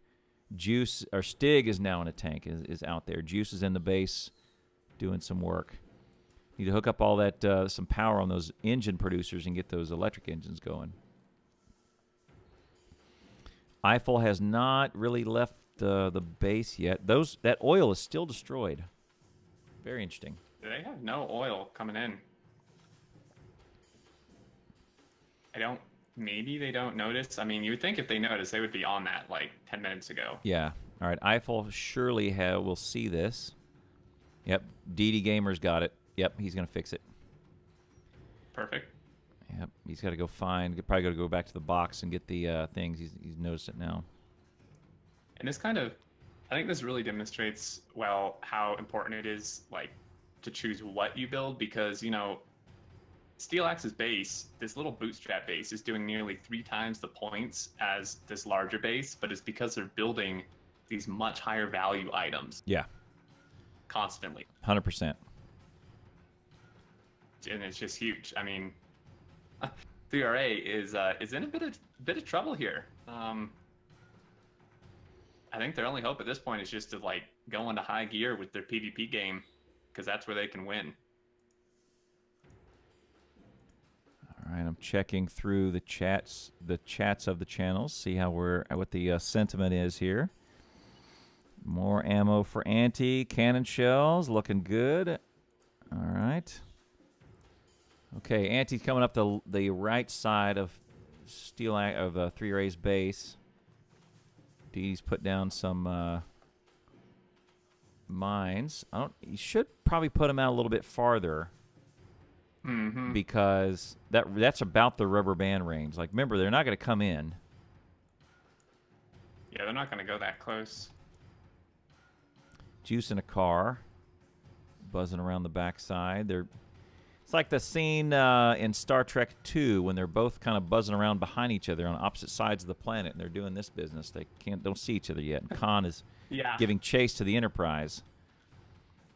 And at some point, one of them is going to have to head to the Mataria Nebula, and we have to have this conflict. Geeks. Oh, and Anti's out a bit of wall there. But he's shooting Blueprint. The base is not yet built. Didn't really get much more than 3 or 4 belts. Placing some landmines in the forest. Yep. That's Look dangerous. at, now here we go. Eiffel's got some laser turrets to shoot up those mines. That's a really smart way to do it. Yep. Takes almost nothing. So Psycho is going to come for Anti. Those mines are Anti's. Psycho surely sees them, no dummy. Eiffel's in a tank now. It's our first time we've seen him. And they're going to just kind of posture for a minute. Stig is down. Stig is going to attack. He's almost at SteelAxe's base. All right, you stay on Stig, and I'll see what I'll stay on Anti and Eiffel. Anti's not really Anti's being smart here. He's not really wanting to engage these guys that are attacking. That's just smart. You don't want to. You kind of want to pester and harass them and get them off their task, and keep this game like the SteelAxe. At this point, SteelAxe does want to drag them into deep water, right? They want to keep pestering and keep outpointing them all the way in. But Stig is mine hunting. He's cut one power, but not the other. There's 2 lanes of power, all right? And that is... And some lasers, but he's taking them down. Yep. DanGio's got a bunch of mines around there. Stig's going to take some damage. Oh, no. He's hurting. He needs to... And he's going to take the rest of it. Oh, his tank is... He's only got he needs to repair health. now. Yeah, he needs to get out of there and repair. Near SteelAxe team is DanGio and is closing. So Stig needs to go hide and hit that repair pack. Stig could have some luck if he, and it looks like he might be going this way, if he heads around back, because there's far fewer defenses. There's no landmines whatsoever back here. Right. So Stig needs to Copper and stone. quickly jump out of his tank, repair, and get back in it. So hopefully he brought his mines with him. He's just coasting to a stop. Dan's out for the repair. Stig, get that repair pack, bro. Or he's gonna get rubber banded. Oh, and he's hit a refinery. That's a pretty good hit. I can't believe did he forget repair packs? Like Maybe that was the time. He had easy 30 seconds to get in there and repair. And the only conclusion we can come to is he doesn't have them at the moment. Mm-hmm. DDGamer was killed by a mine. All right. Juice. Looks like Juicy may die too. Yep. He's on foot. Carefully. Oh, and he got, yep, he triggered the mine. Oh, Ooh. man. He's got the slow packs on him. Yep. He had slow packs, blue circuits, and a modular armor. I wonder if he had stuff in that armor. Yep, I bet he did. That could be huge. Anti's going to get out and go check the body. Or, no, if he's smart, he's going to go check the body. He's going to do it right now if he's going to do it. Oh, and DDGamer's getting some post-mortem mine revenge on Anti. All those in there, those are DDGamer's mines. He's going to wall up some more of this iron. Stig just got killed, it looks like. But killed by did tank. Take out quite a few of these copper miners. Anti really needs to check that body because there could be good stuff in that modular armor. There could be cigarettes on it. Oh, yeah. Check the body for cigarettes. It's still sitting there. Modular armor is right there waiting for you. All you got to do is approach slowly. Oh, he's almost dead. Anti just went through a huge field of mines. Yep. Good job, DDGamer. Littering those trees and mixing in the mines. Oh, DDGamer's back. DDGamer's going to find... Oh, look, he's doing it again. Look there. He just put a couple more in the trees. Good job. Got to be careful because some of those mines are so hard to tell whose is whose. I know. Okay, DD's got the power armor. He's, no, he doesn't. Juice's corpse is still out there. He's got his. Someone needs to go pick that up. Juice is Even not... if there's nothing in it. I mean, that's a valuable piece of armor. Yeah. All right. Anti is out, and Anti's out of bots, but he's repairing it manually. Mines for days. Goodness. All right. Anti's repaired. He's back in. All right, DDGamer. Okay. Oh, he's triggered one mine, and he's repairing. He's healing himself. That is so hard to figure out whose is whose. It really is. It's so stressful. Oh. Take this moment to execute some commands. Okay, Psycho's here.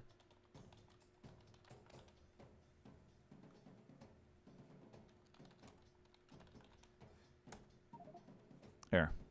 Just in case. Oh, I don't know if you know how to do anything, but there you go. Because there's like Mojo knows all, and Mojo knows all the server. I mean, you could tell I don't know server commands. I know players and promote. I don't know any of them. Mojo's the one of the more handy guys you want to have running your server for you. Mm-hmm. All right, there's DDGamer. Did he? It looks like he looted some stuff off the body, but not the modular armor. I think he's just he's probably telling Juice to come get it. Dum-dum. Mm-hmm. He's got some time on the body. What does he got? 12 minutes total? Yeah, remaining time, 11.5 minutes. There you go. Here comes Anti for another round. Eiffel and Anti are dancing a little bit, seeing what they want to do. This is probably Anti's best. This is probably the best strategy for SteelAxe is pester, and don't engage. Right? Yeah. It's just, it keeps them so busy. It stops them from expanding. It's so frustrating. It looks like Stig is heading out for another run of them. Yep. Stig's no joke. Oh, DanGio was killed. That was a mine. Yep. Oh, wow. Found some mines and DanGio mines right next to some other ones. There's a Stig. Oh, yeah, those are Stig mines out here. Right next to DanGio mines. Stig, Here comes Psycho. Stig passing right underneath us. Psycho and Anti are going to go dance. Anti's at half health.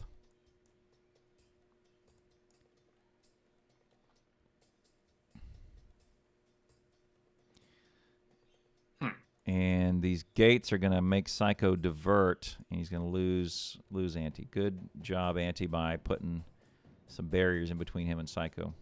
Looks like Zulan and Stig are going to run into each other almost head on here. Oh, Or no. oh, they're going to pass each other. Wonder if they see.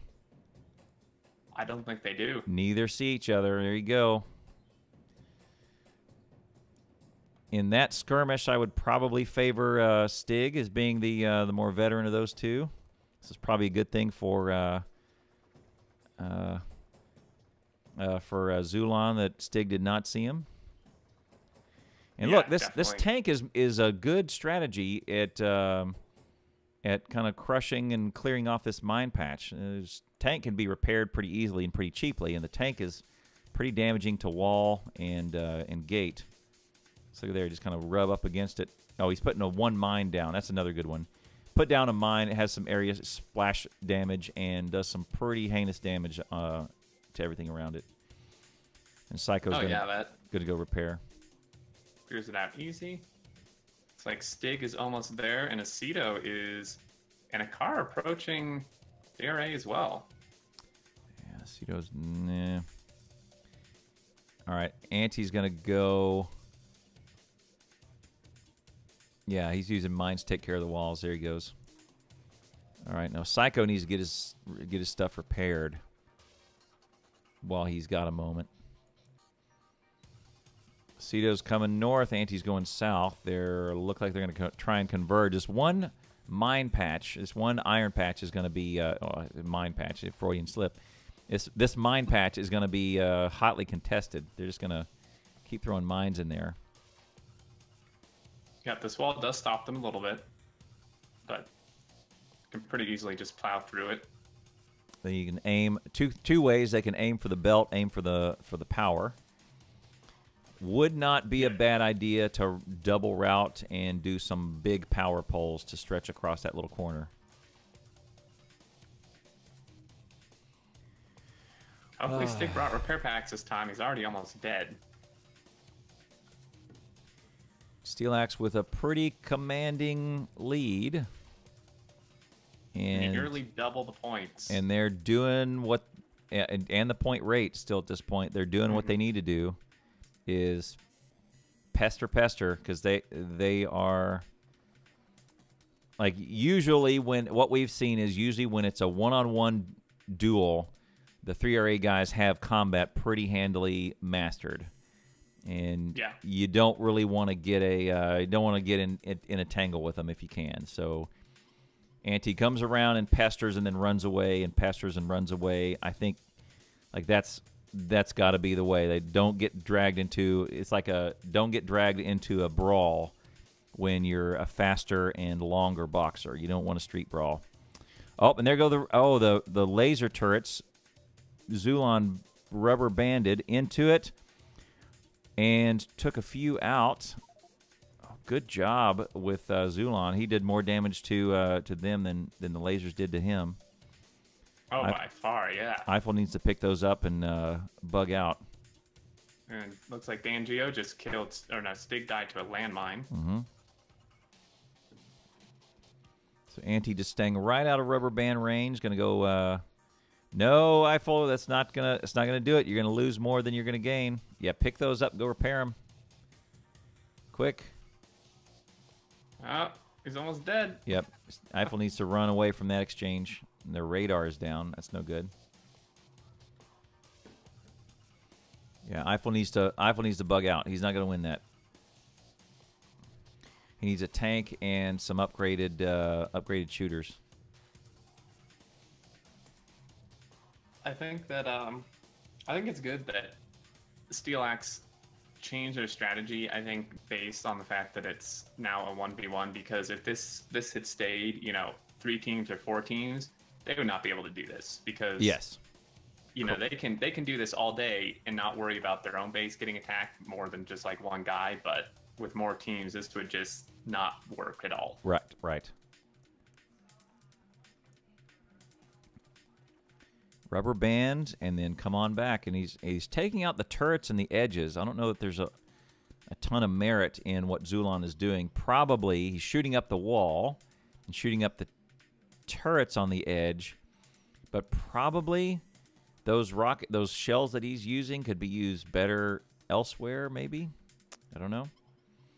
Yeah, I would think so. Those are blueprints, huh? Rubber band in for a look, and Anti wants that oil again. He wants to hit that oil again. That was a really good hit earlier. Yeah, that's still their only oil, which is tiny amount. Yep, still producing 23 a second. There it is. Oh, he missed it. He got the Zulan and Anti are rubber banding, trying to reach in there. There's no power going to those laser turrets. Boom. All right, power's down. Zulan's going to get rubber banded out.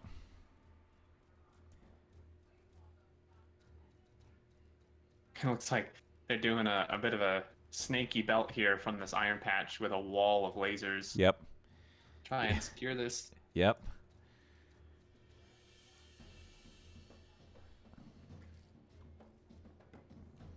Secure the iron. They must be, they must have, do they have iron troubles?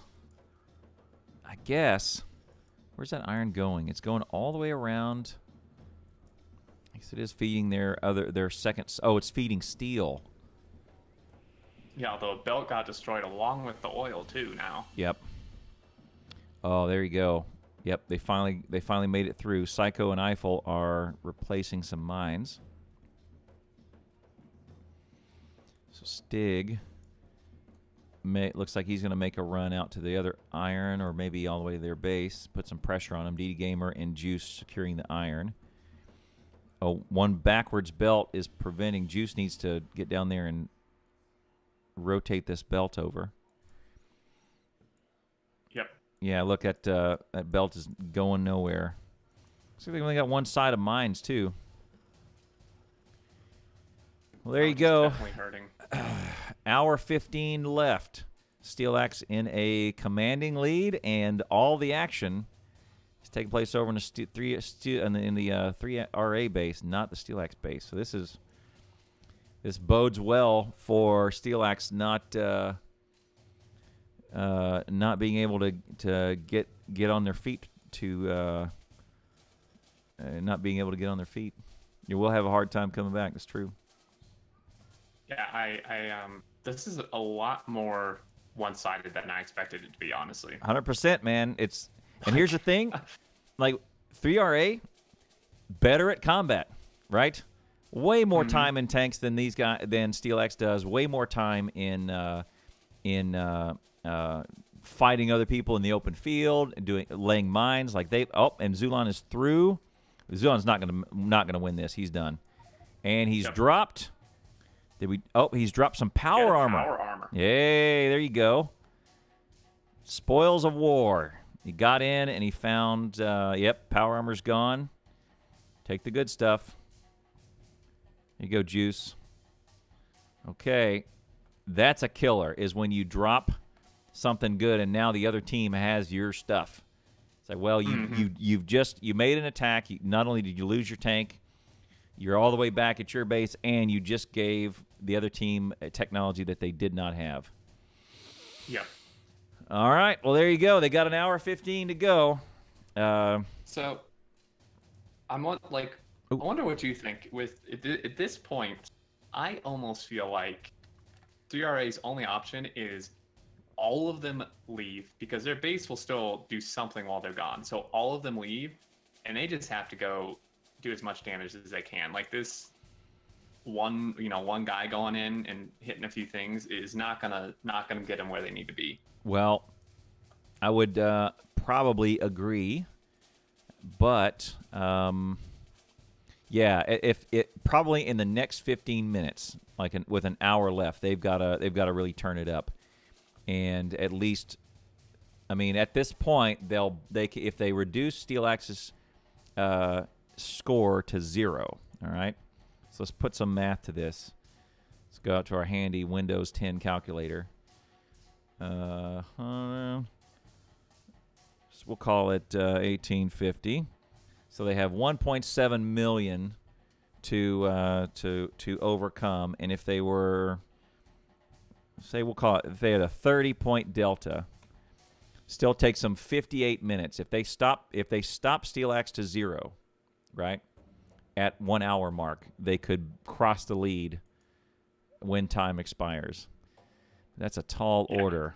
Unfortunately, I think it's impossible to cut points completely with the base exclusion. Yep. Or they gotta like they can do it in 30 minutes if they find some point miners. If they spread out, they do some point mining like in the last game. They get their score up to 60. At the same time, they hit SteelAxe super hard. They can do it in 30 minutes. That's still a tall order. Stig is pestering DanGio. Has stopped their iron incoming and their power. DanGio's given chase. This is not going to go well for Dan. Okay, Dan has bailed out of his car and ghost ride the whip. Oh, and he steered Stig up into mines. Oh, thread the needle. Oh, barely. Barely. Now, Stig's got to blast out of that wall and get to some repairs quick. DanGio's giving chase. Stig is playing a game of chicken here or something. Oh, he's got a rocket. Yep. And mine. Stig's down, or his tank's down. And DanGio does have the rockets. Stig has to get out of there. Oh! Oh, but Dan ran into some mines, and Stig is out. Look at there. Careful. That's a DanGio mine Stig almost stepped on. Careful. Is he going back for more? Uh-oh. Yeah, Stig, you gotta watch that. He needs to get out his magnifying glass. Oh, he just grabbed DanGio's rockets. That's what he wanted from that. Okay. You got to be very careful. He's got a mine. Oh, see, look at there. Yep. Triggered a mine. There's Acido though, waiting for him. Watch it. Okay, Acido has mines in front of him. Dan is getting his gear ready. Dan's not gonna see this. or not Dan. Stig. Oh man. Stig just. I think he was like looking in his inventory or something. Yeah. Because he just stood there. Yeah. He saw him too late, started shooting, and I thought he was going to get run over. Acido would have got the Watch Your Step award. First one to run over someone of the other team in a vehicle. Like Anti's already run over Xeno. Anti did it again? Anti-traitor again, someone says? What? What? What was Anti? We missed something. Did Anti run over one of his own dudes? I didn't see the. I missed it. Nope. Dan was killed. Zulan was killed by laser turret. No, we saw that one. Okay. Yeah, Anti's running away. He's getting chased by Eiffel and Psycho, and instead of getting points, they're chasing Anti. Good job, Anti. Right? That's like Anti should in no circumstances turn around and engage these dudes. He's doing everything he needs to. Oh, they've got him pinned in, looks like. And Psycho's with the PLDs. PLD. Yep. They need to stop him. Up 2 PLDs on him. Dude, oh, he's so almost down. He's so close. Psycho's going to get him. One more hit. Yep, there it is. He's got a second tank, and it's down again with the PLDs, and he's down. Anti got him. 5 of them. Psycho got him. Anti's spoils of war include... Not much. Not much. Nothing good. Equipment, but not tech. But if you realize this is Andy has been there since like 15 minutes in. This has been going on for the last hour. Yeah, and they just now killed him. Anti has been out there and went there with basically nothing, right? And he's been there. He probably has been there 60 minutes, right? Mm-hmm. And Rain is telling me everything that was in his corpse was from the 3RA guys that he's picked up from. So, like, good job. Good job. That's what you want to do, right? That's Yep. And I mean, like, that's a difference between strategy that Anti did and what Stig did. Yep. Is Stig would run in and hit a few things and then typically just like hang out, suicide almost. Yeah, and hang, yeah, or hang out, you know, do nothing, instead of, yeah, mirror Anti strategy. Like that's great. SteelAxe's score has dipped below 60K for the first time in a while, and 3RA's has jumped back up above 30. Looks like it's going to level out. And maybe with a little time of peace, 3RA can get what they need. Yep. Going here and then launch a strong attack. I would say at this point, not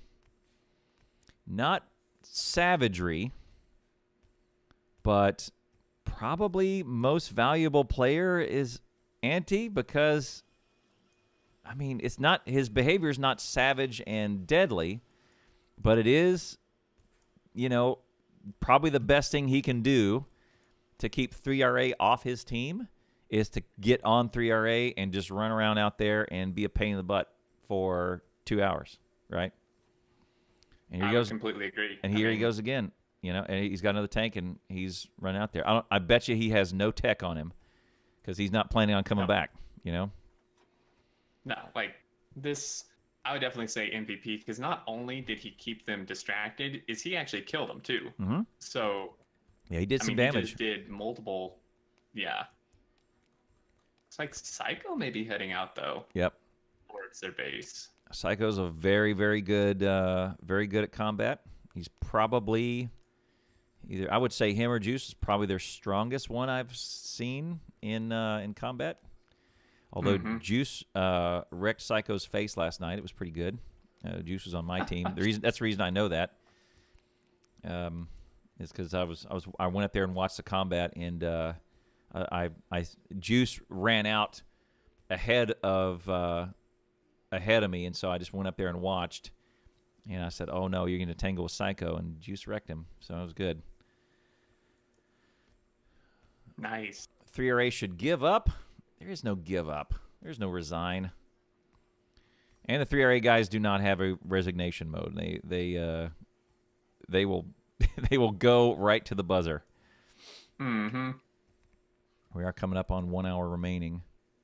And DanGio is just going to double that wall. He's got to get... Oh, here we go. Done and done. All right, Psycho has grabbed DanGio. All he's got is 400 mines. And Psycho should just... Uh-oh, Psycho's dropped from the game. No. No! Okay, recovery. Watch it. Oh, gone into landmines. This guy, if they kill him, this is huge. He must have 4 laser defenses at least. The rate those are firing at. Yeah, it's you're right. I mean, it seems like 3. I would guess 3 or 4. Mm-hmm. Oh, he's gonna hit some more mines. Yeah, 3 or 4 PLDs plus he's probably got that power armor that whoever left him.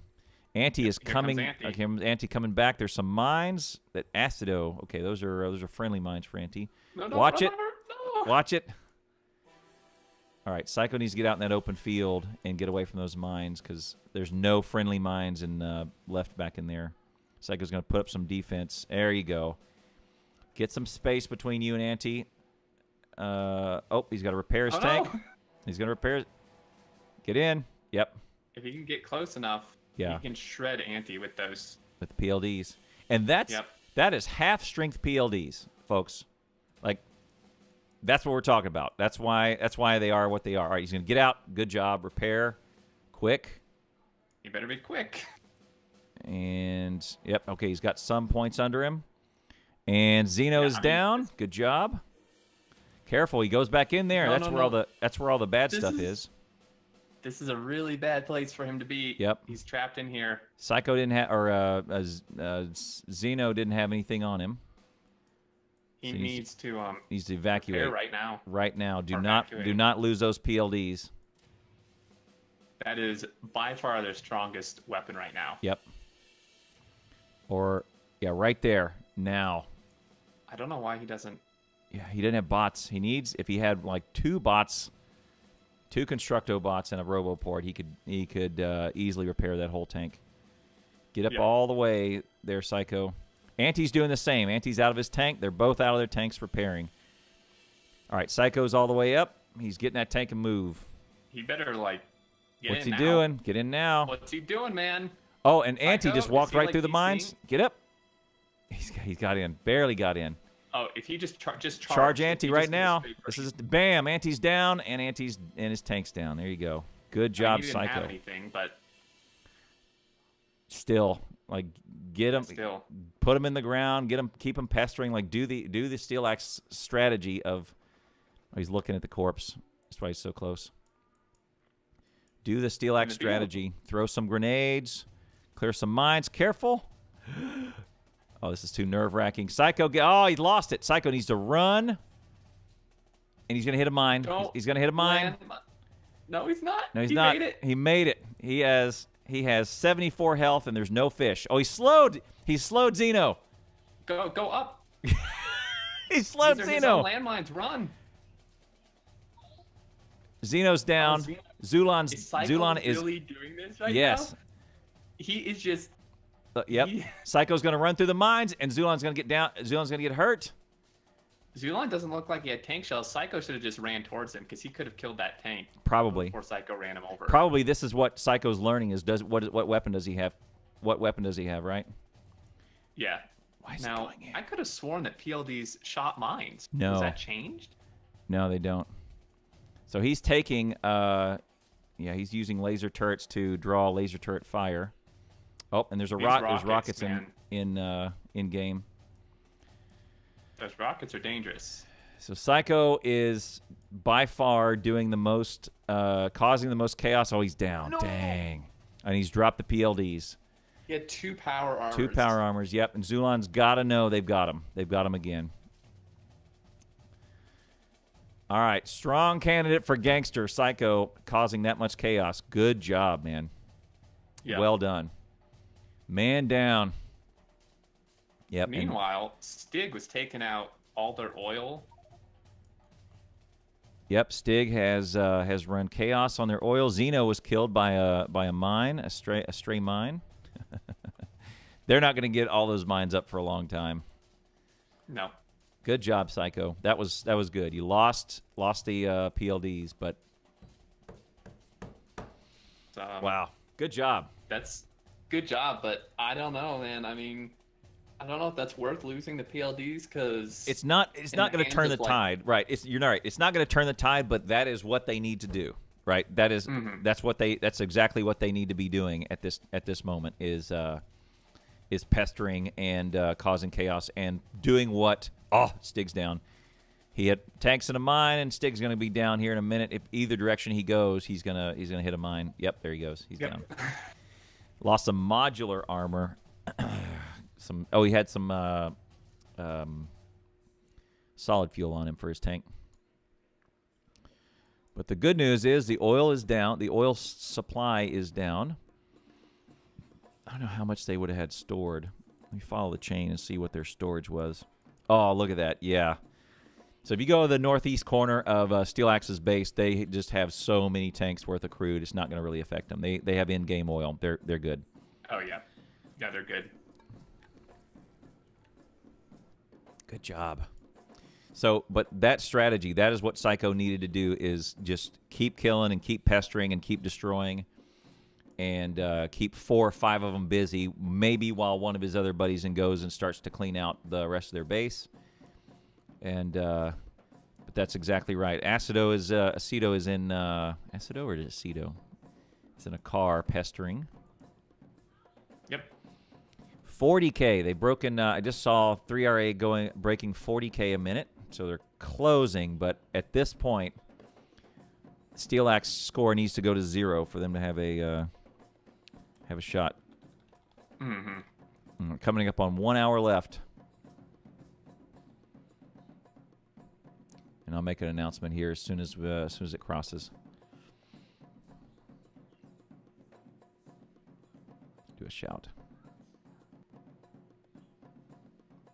And 1 hour now. 60 minutes remain.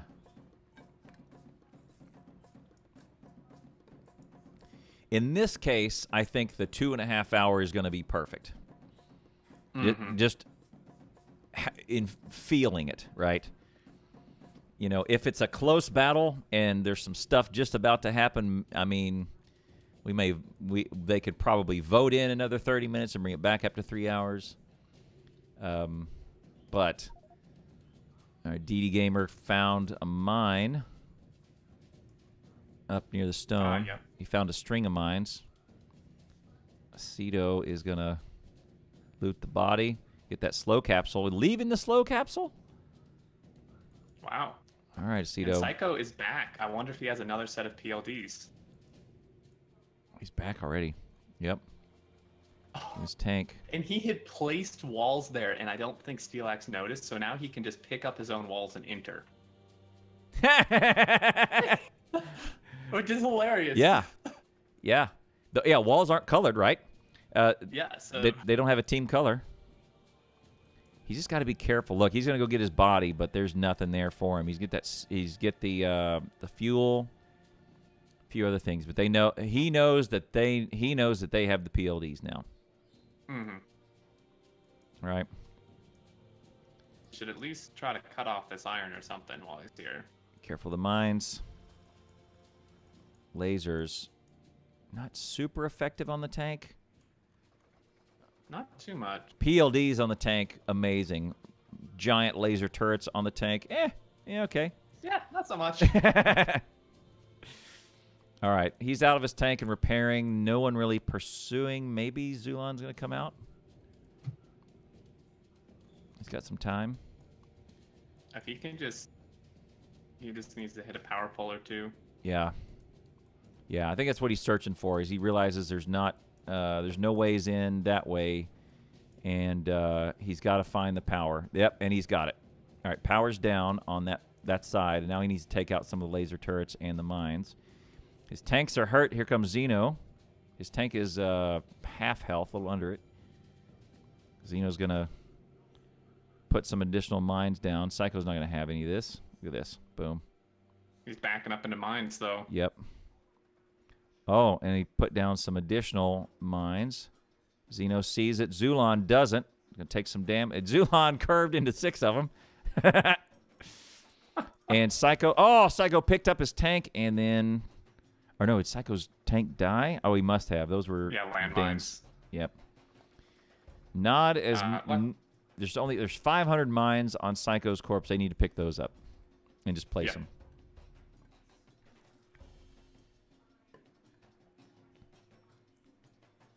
And it looks like Anti is heading back up their base with another tank. Yeah. Probably with the PLDs, I would guess. Good job, Bika. No stream sniping if like that. But they're doing. But SteelAxe is doing what they need to do, which is pester and bother, and then don't engage these guys. Stig is going back down again. He just does not give up. Yep. Stig probably needs to amend his strategy to be more pestery than suicide-y. You do that suicide, you spend more time respawning and driving and re-equipping. Yeah, exactly. It's like Juicy maybe chasing Anti. Oh, and he's going to go through the mines. Oh, they're Anti's mines. Wow. How do you... See, their mines don't have a color either, right? So you can't... And even if they were orange, like you couldn't see it against this brown background, right? Yeah. It's very difficult to tell. So Bilka, no sweat. Like all of us are on the honor system here to let these guys experience it organically anyway, right? So, I mean, like at this point, we have to trust each other to do it correctly, right? and play it straight. So we just have to, right? And Anti is doing the rubber band again, trying to get in on their oil, and Juice is on him this time. Like, he should know Anti has those PLDs. And he's in the mine. But Juice had some too.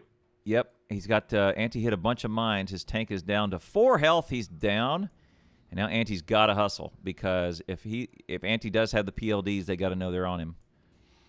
I think actually I don't think he does though, because they should have fired back when. Right, he may not. What is he doing? He's just running away. He's going to try and hide and repester. Placing cannon shells all over the ground. Maybe breadcrumbs? I don't understand. Yeah, it's weird. They don't do anything. I don't know. That is weird. You're right. Eiffel's going to go up and try and hit the wrong key or something. Who knows? Eiffel. Maybe he has had too much inventory and had to something. There he is. Eiffel. I don't know why Eiffel isn't just. Wow. Shoot the gun. You got a gun. Yeah. You don't need to do tank. You don't need to do tank shells or grenades every time. All right, Juice has some equipment. Yep, he slowed him down. Oh, I got him. All right. Anti had nothing as usual. Nothing. There you go. Which was probably the smarter move.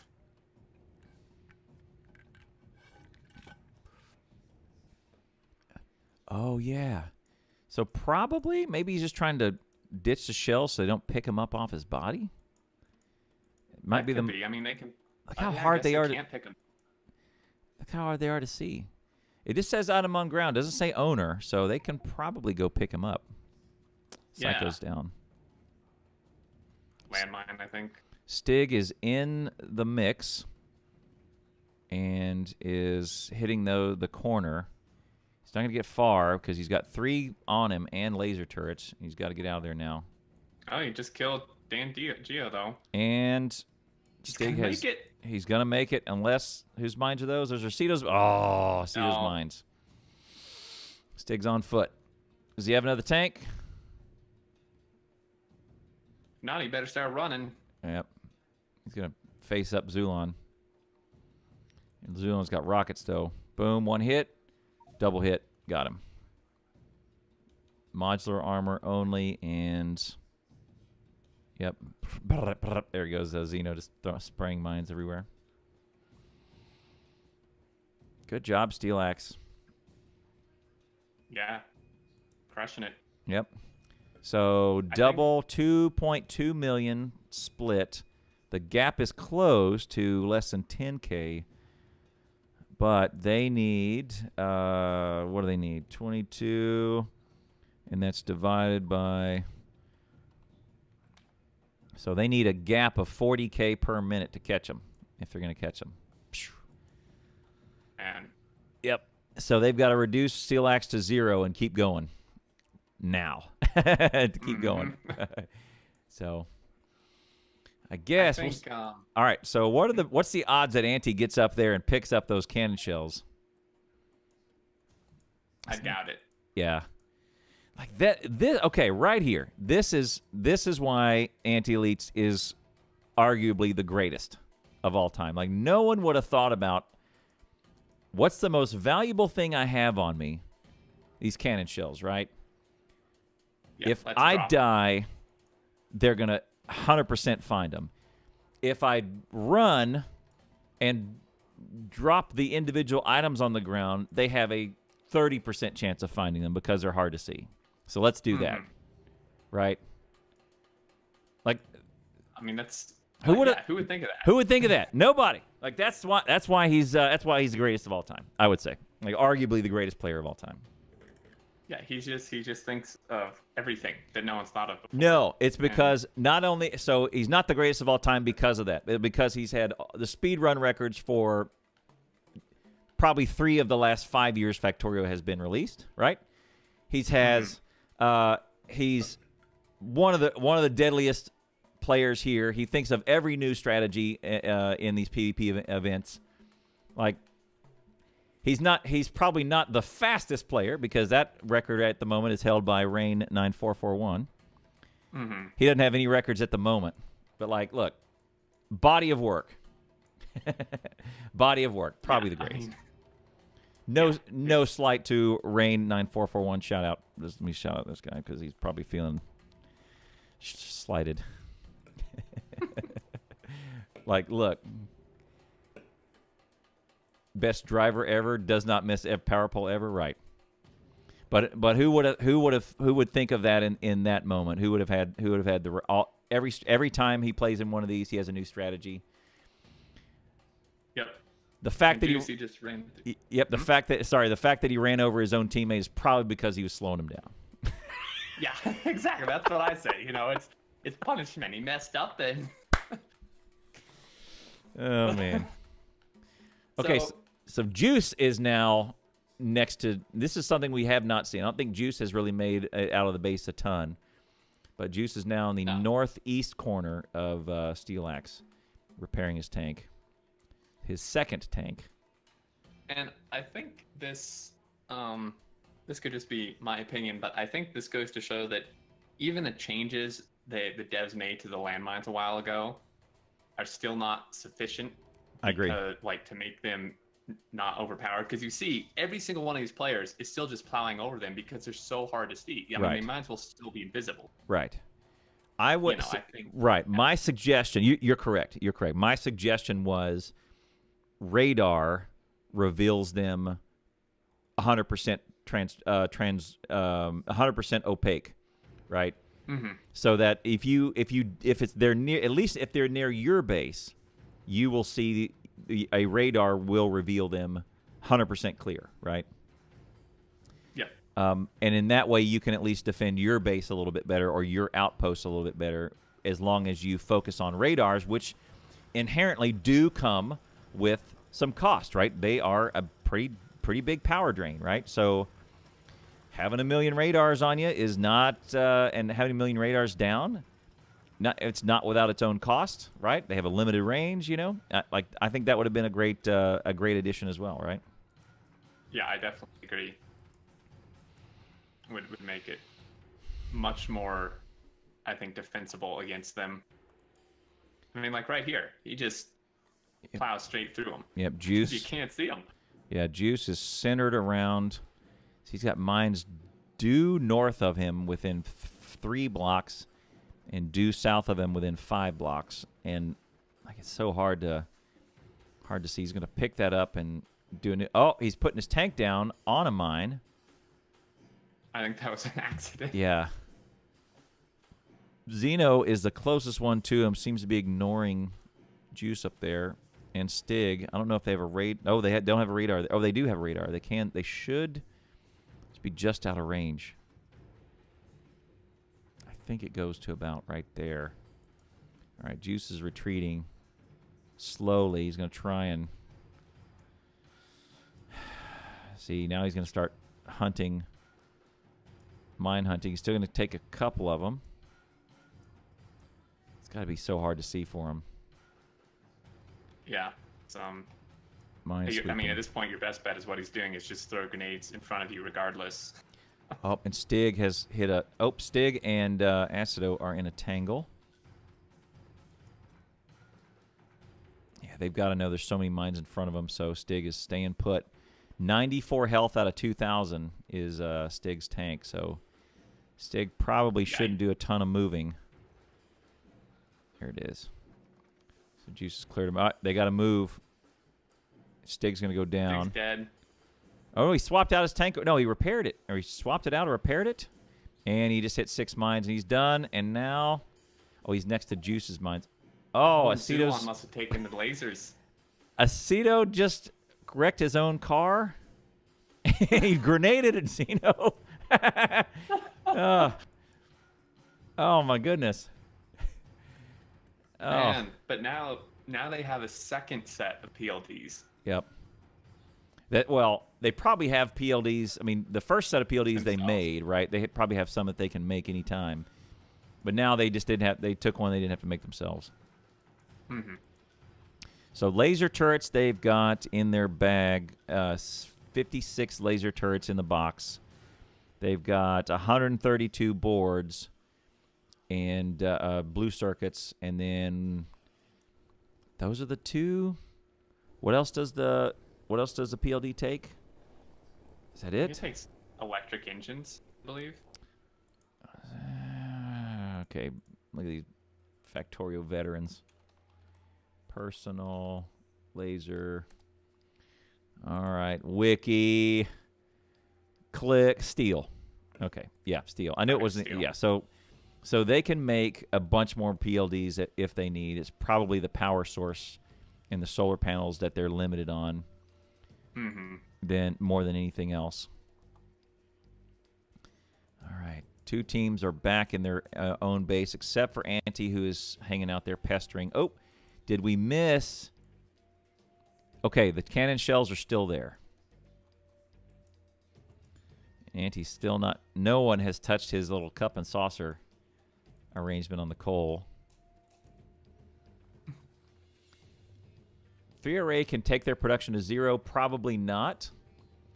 If they do find a one of their power lines, they can throw down a ton of radars on it and drain their power to 0. That's one strategy. And grind them to a halt. They can hit some key stuff, like on the outside, and hope that that iron and that oil is all that they have. But that's not the case because they have a bunch of storage. DDDGamer is clearing out the laser turrets on their own stuff. Oh, they get that stone. And he's gonna take a look-see. Oh, and he did it. He hit. Okay, those chests are still there. They are not yet dead. One more hit will destroy hundreds of red circuits. Juice needs to take the... Yes. All right, Juice is taking those out of there. Good. Right. Wow. Good move. All right, now you wait for those repair packs. Wow. They almost lost hundreds of red boards. That would have been bad. That would have been really bad. Yeah, those... They need to route those away from the edge. Like that's okay. That's this scenario, and like you need to think about asset management. Like, don't put anything valuable near the edge if you can possibly help. Like, route your base elsewhere.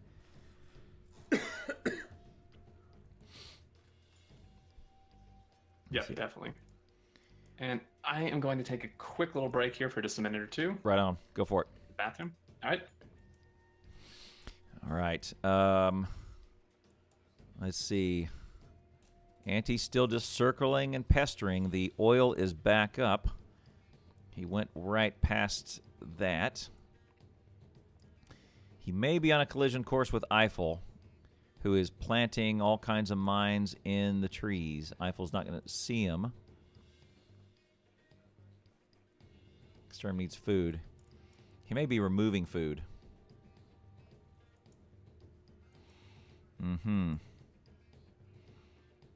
All right. Eiffel and Anti are on a collision course here. Looks like Eiffel's in a better spot because Anti has half health. They've seen each other. Anti's turned away. Looks like Anti does have better fuel. Solid fuel versus coal, probably. Warrior needs food badly. All right. Yep, Anti can probably extend the gap. He's going to have to navigate these walls, go around. What might not be a bad deal is to extend wall out this way and block them in and make them at least stop and slow down through this area. Anti has not picked up his ammo, although he might see it. Who sees this ammo? Eiffel doesn't see the ammo. It's hard to see. No nukes again. That's right. I would like to see some nukes. Nukes are a tall order, though. Anti's mines. It's probably hard to remember whose mines are whose. And did I put that down? DDDGamer is up here to give a trap for Anti. And he's not going to have it because he's just going to come down through here. Oh, it might happen. And Anti's tank is down. And he's on foot. DDDGamer took a mine and is frozen. And Anti's going to run through his own mines.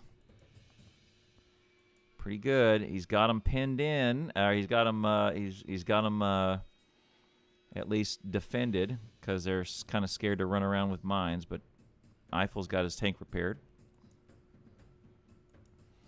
Here we go. Anti just laying the mines down the coal. Very smart because it's harder to see. Good job. Anti says, "Come get me." Come right through these mines, man. That's a very good strategy. You don't want to. You want to hide. Those mines are hard to see anyway. Throw them right into a resource pile. It's really good. It's gonna try and angle them through another pile. All of those are Anti's mines. All right, he's gonna do it, and Eiffel's gonna lose his tank almost. Eiffel's down to like a what? 300 out of 2,000 on his tank. Their radar is down. Anti's on foot, and Eiffel's giving chase. And grenades. Oh, those are Anti's mines again. Oh, Acido's mines over here. Acido. And there's a solar power and a radar that is barely outputting. I wonder. I guess you don't have to have the radar. Oh, Anti's going to take 3 rockets, and he's down with nothing on his corpse. There you go. And that's the story of the game. Is Anti circling, drawing 2 or 3 or 4 defenders onto him. And memo: you cannot use opponent's tanks. Correct. That's the story of the game. Is AntiElitz circling, keeping 3RA busy, because 3RA's offense and combat skill is higher. It's like what you want to do in wasting their time. It's like what you want to do. It's one of the ways that it's like beating Mike Tyson. Remember the ways that Mike Tyson was beat is Buster Douglas. They was able to get Mike Tyson fighting off his back foot. And where Mike Tyson was the most deadly is he was coming forward. Always forward, always forward. Same thing with Evander Holyfield.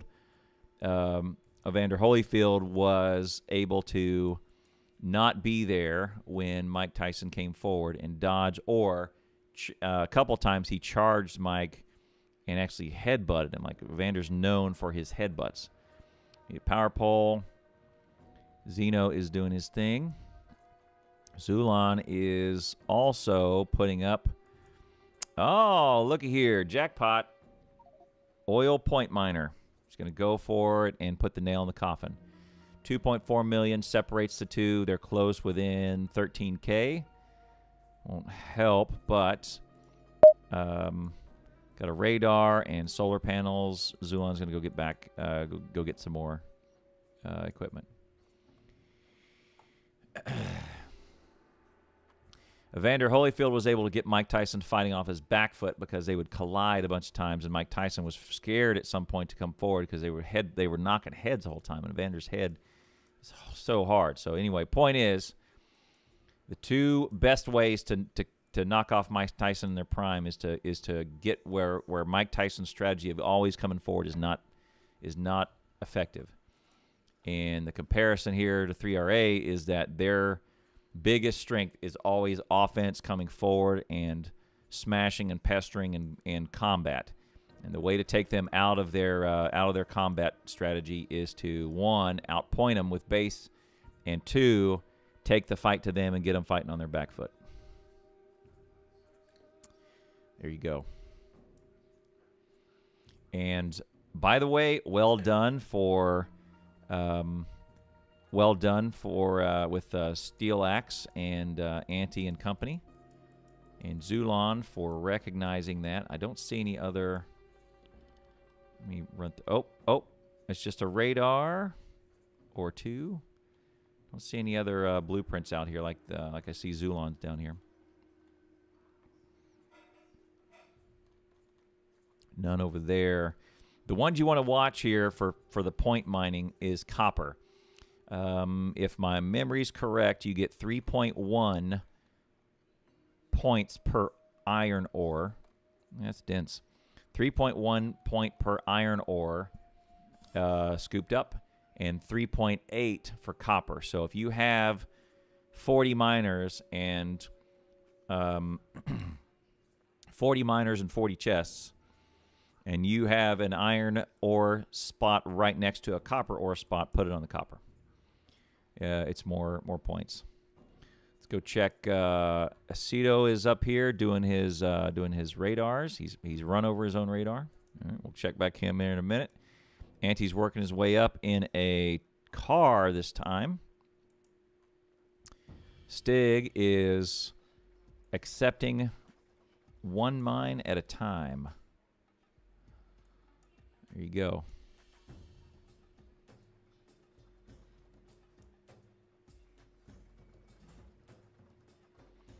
With his tank, and DanGio has walled him in. Good job, DanGio. Use the walls. Very good. He's trapped him in. Now DanGio just needs to put some miners down. Oh, and DanGio's trapped his own car in, and he's out. Rats. Stig escaped, I would say lucky. That was all Dan's, I would say he got lucky. That was all Dan at some point. Dan could have walled him in and just made a loop around him. He would have been stuck. And he's forced Stig back into mines, and Stig gets out. He's got some explosives, not much else. Got the armor on him. Modular armor and the fuel. Main thing now is Stig is back at his base, and DanGio and Xeno can go pointing. Good. All right. Okay, 30 minutes remaining. And looks like SteelAxe has this one in the bag.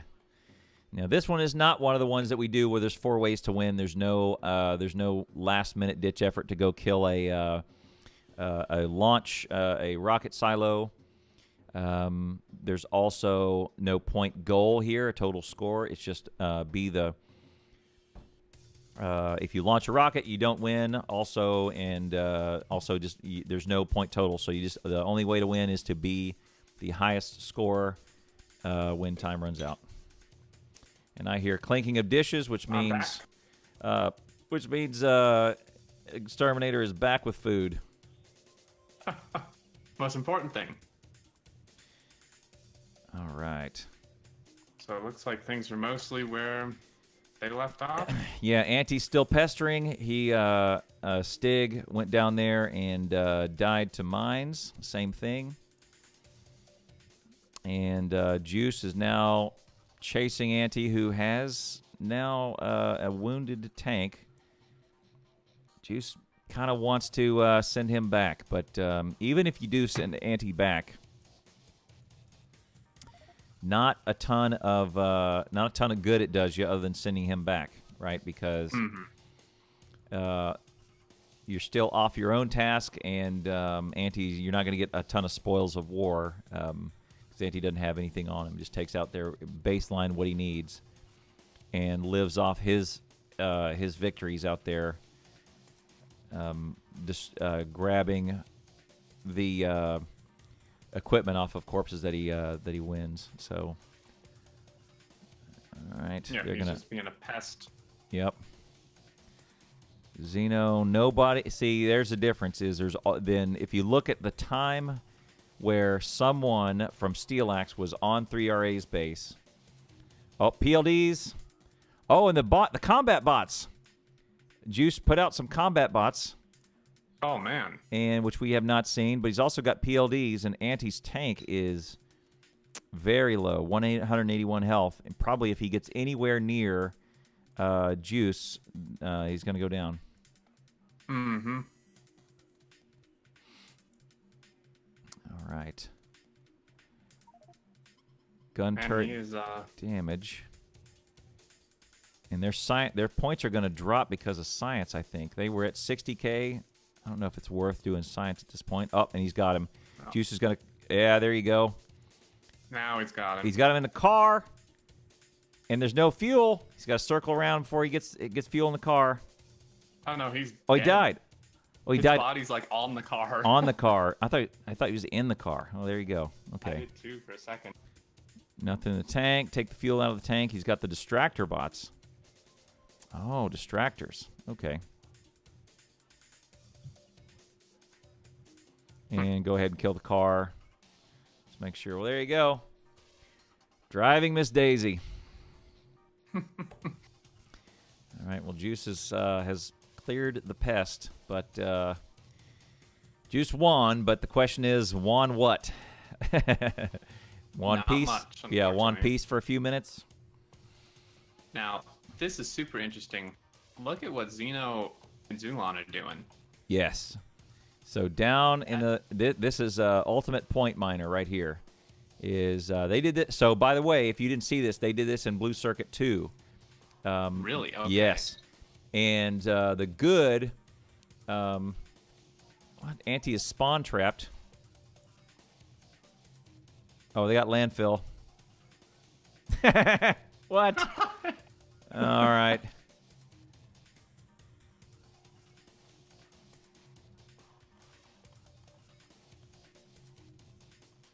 Let me type the message to him.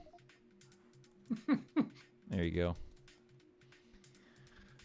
So they did this. So Zulan went out here and set up solar-powered oil off of a blueprint and bots and did exactly this. And SteelAxe's points went nuts. It was a really good point grabber because all they're doing is transitioning it into lube, which is good points, and solid fuel, lube and solid fuel. That's all they were doing. And Right. yeah, it's all you got to do is find an oil patch that is way out there near nobody, and you drop this down and you get 1,000,000 points. And it just runs itself until the end of the contest. Oh, let me shout Yeah, out. this is huge. 30 minutes remain. A little bit under. All right. And this okay, so look, okay, here's the story of the match. Look at the iron patch south of 3RA. Right. And the iron patch east of SteelAxe. They both have just disaster around them, right?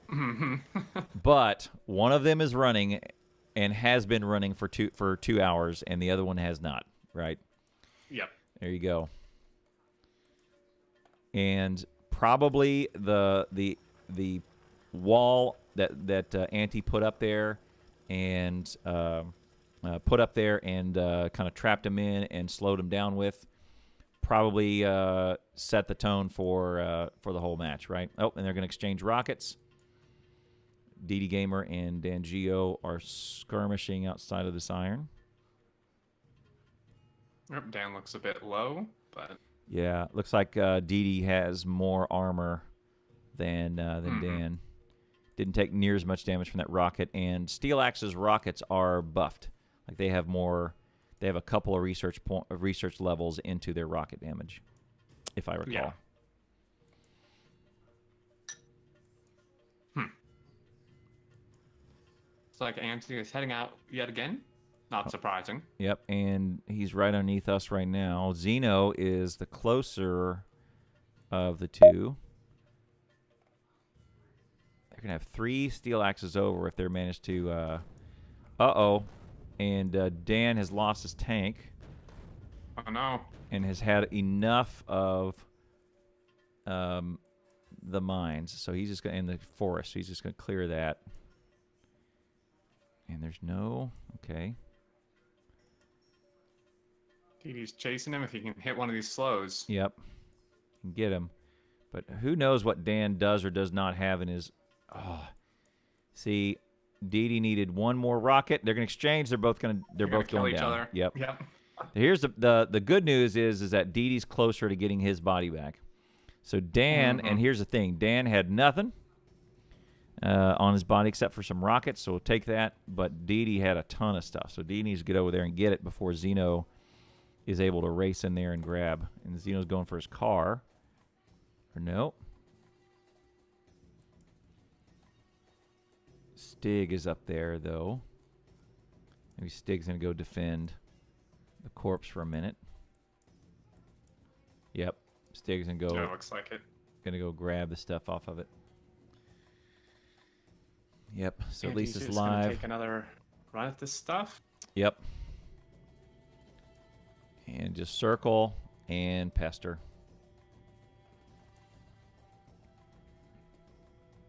So at this point, if it were me, not that I'm not good at this, but if this were me and I were 3RA, I would just grab every combat thing I have and just go at him with our team, because at this point It's kind of time to. it's not possible to catch them. You Right. can't. Right.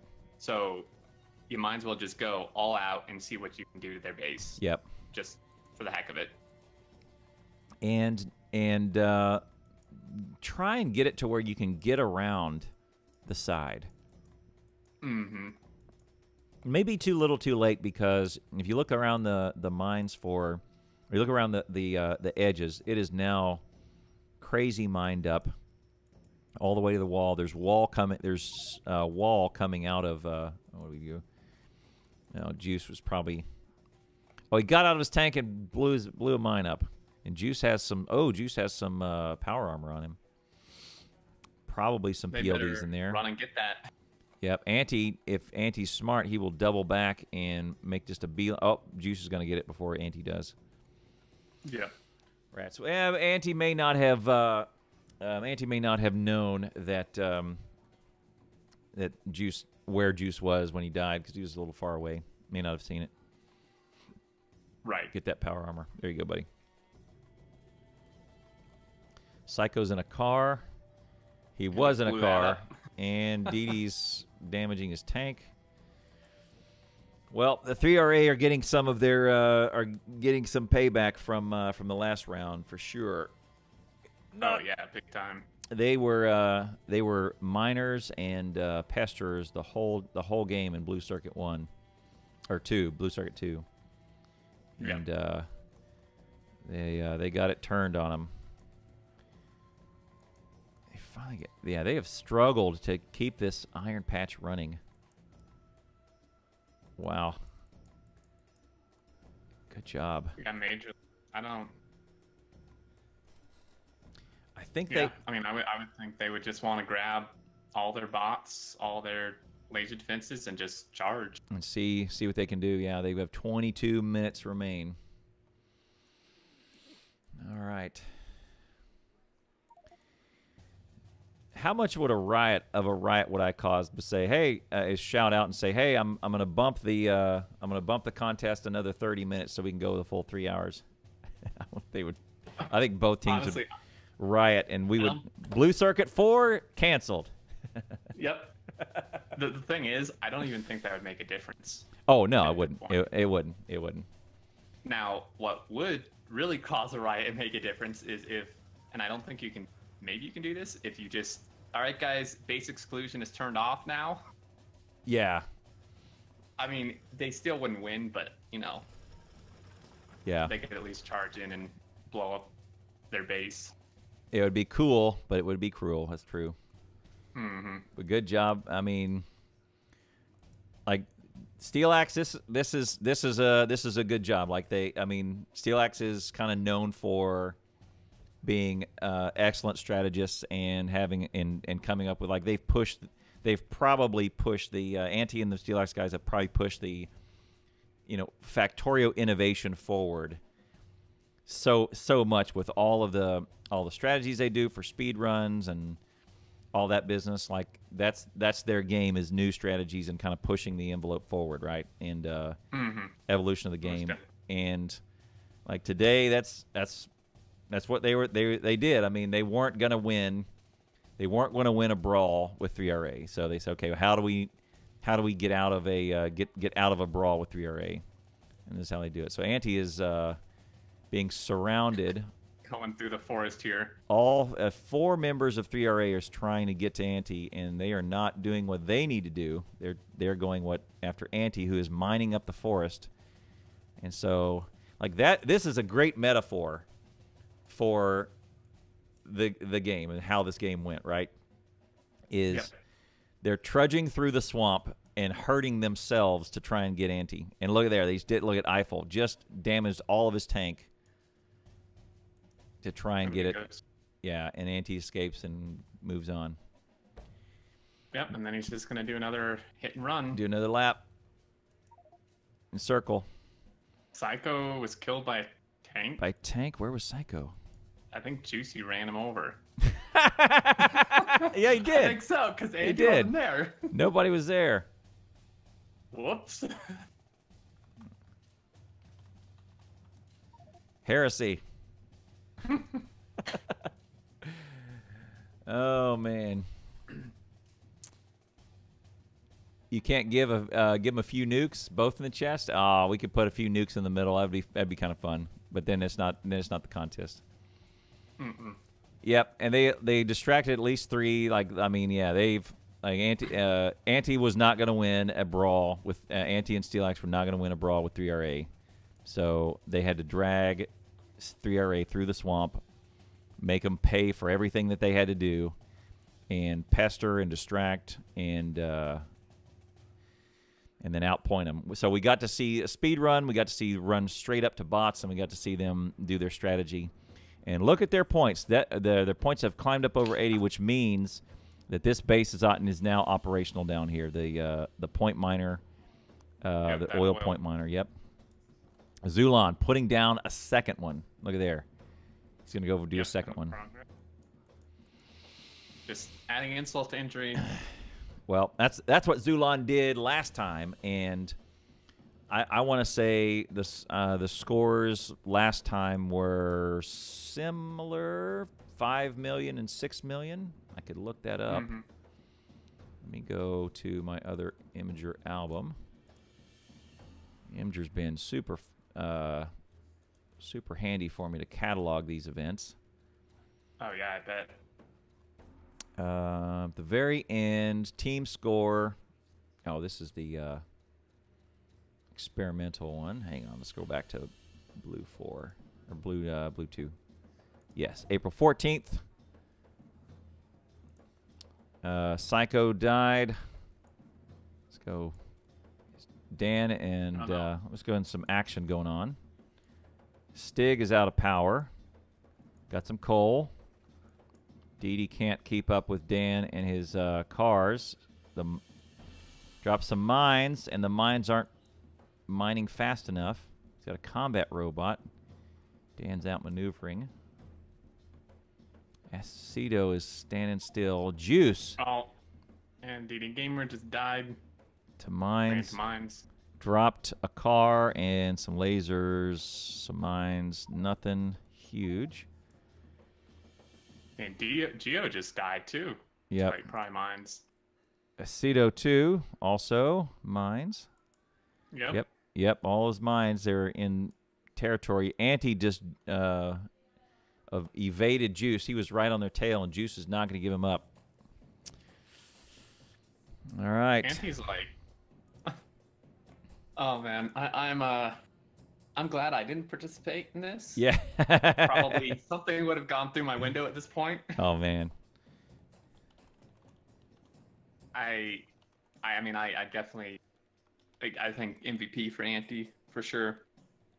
He has made this impossible for them to do anything except chase him around the whole game. Right. I would agree. So I'll take your thoughts for Gangster over on I sent you a message on Discord if it'll ever go. Looks like Discord may be having some oh, there it is. It just went through. I got it. Based on what we've seen, we do have to hand out those 2 awards, and since part of coming into the booth is now being culpable for those awards. So there you go. Responsible. Nice. All right, Zulan has just about completed this. Needs some more power poles, and their score is going to go up probably above 100K. Let's get a bird's eye view on Juice and Anti. He's not going to catch him. So that's the frustrating part about that is you chase them, and you know, advantage goes to the attacker. Okay, so here are the other scores. I had Team SteelAxe last time. Anti, Zulan, and I want to say Bilka was on the team. They got 8 million. Team THRA had 9.6 million. Passed them within the last 30 minutes, I think, of the contest. In minute 35, I think they passed them, if I recall right. And so the point is, Team SteelAxe scored 8.2 million. Probably Zulan single-handedly did about 3 million of those with his point miners out here.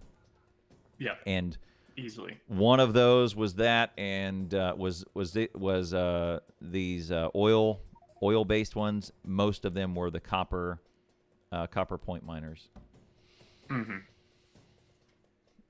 Chat guy asked a good question. Wonder if the tank flamethrower can clear mines effectively. That's a great question. Like, that is a really good question. Wonder if you just blast through with a tank and you just kind of spray and fan out like a car wash. Wonder if you'll do better. And Anti, that may be good. And Anti, and speaking of which, in their that highly contested mine, iron mine, he's now heading right for landmines, clearing out, and he's lost his tank, which of course means nothing because Anti doesn't carry anything. Nope. In fact, it wouldn't surprise me at this point if he just kills himself. Yeah. Get back. You have to go get another tank. Unless he's got another tank, which he might. Because, oh, he's hit a mine. There's another mine right next to him, and he's... Oh, that was close. Good heads-up play by stopping, because those mines were so close. We may hit him now. Oh, yeah. Yeah. He thought better of it. He's like, look, I don't have another tank, and I want to get back real quick, so let's just go ahead and do it. Yep. There you go. Nothing on his body to do. Drop down a solar panel, I guess. Nope, that was Xeno's. He's back. All right, good job. 13 minutes. I'll send out another. I'll send out a 10-minute warning. Juice is threatening, but there are so many mines at this point. Someone drew a heart. A heart. Oh, DanGio. and there goes Sid. And there he goes. DanGio drew a heart. Said, "Love you, Juice." Okay, Juice has bots now. All right, this is better. Yep. And it looks like he's really paying attention to where the landmines are now. Yep. He's got a bunch of grenades on him, and the bots will help him to navigate the mine-filled waters. Acido is up the deal here. He may make it. Juice may make it to their oil and be able to... Oh! See, that's the danger of the bots, is the bots are going to go place old wall that you don't really... It's like, look, bro, no, look at them. They're going all the way back. Juice needs to stop and get those bots back to repair his tank. All right, so Juice has now made it to the oil, but it is not enough, I think. No. All right, he's got some lasers. Oh, the bot down. He needs to shoot the power poles. Don't worry about the lasers. Shoot the power poles. Yeah, there you go. Looks like Team SteelAxe is potentially even just ignoring this, which I don't really blame them. Yep, I agree. It doesn't do much. And if you look at their oil stores, yeah, they have what? 30 tanks full. 26 tanks full.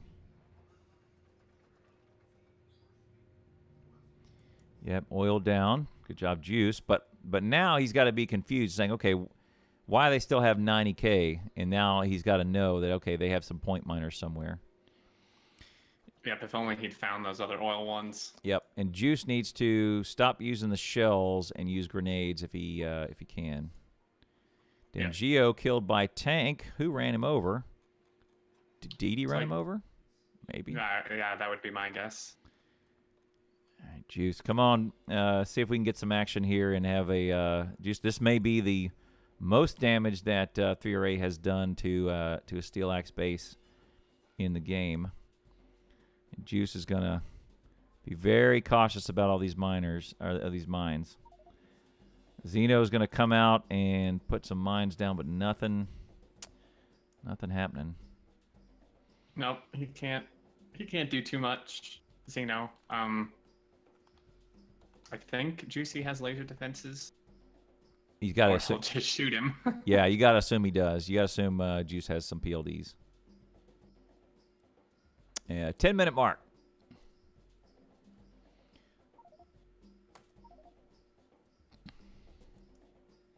Oh, Acido was killed. Right. They finally got him away from their base. Okay, Juice is now... all right, miners are down on their copper. Xeno is going to come threaten. As someone who has played this, one of the most frustrating things is taking out like these outposts and still seeing their points be as high as they are, like you said. So I can imagine Juice is getting pretty annoyed right now. Right. You know, because he just took out 2 ore outposts and an oil outpost, and it hasn't done anything to their points. Correct. That means that the other oil, the oil number 2 is online, right? Mm-hmm. All right, so he's gonna, so Juice is gonna clear that guy out. PLDs, repair bots. So Juice is in control. Yay! There you go. Oh, nice. Good job. Juice took them both out, and he's at full health, and all his bots are back in. Whatever's on Acido's body picked up. I think the only thing he can hit within the base is maybe some of this oil on this south side. Yep. Everything else, I think, is too far in. One slow pack down, and Acido, and he's down. All right, Zulan is coming to threaten, but he's lost his bots to the wall. God dang. Like that's horrifying. Is you're going down with some repair bots and some repair packs, and then you just see all your bots fly out the back window. No. No, wait. All right. So see what Juice has in store for Zulan. Distractor bots. Those guys are pretty good. They're like little mini PLDs.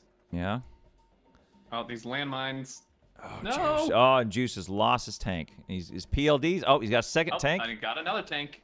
And PLD does is oh ready. Zulan. Oh, and his tank. Oh, that's gonna do it. Oh, Oh, no. no. He's got 173 health, and Juice is out of here. But no DanGio's bots. gonna intercept him. No bots on Juice is coming out to help.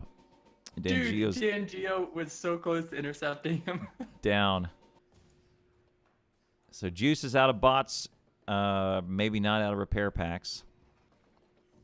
Oh, Juice just shot up Xeno's tank.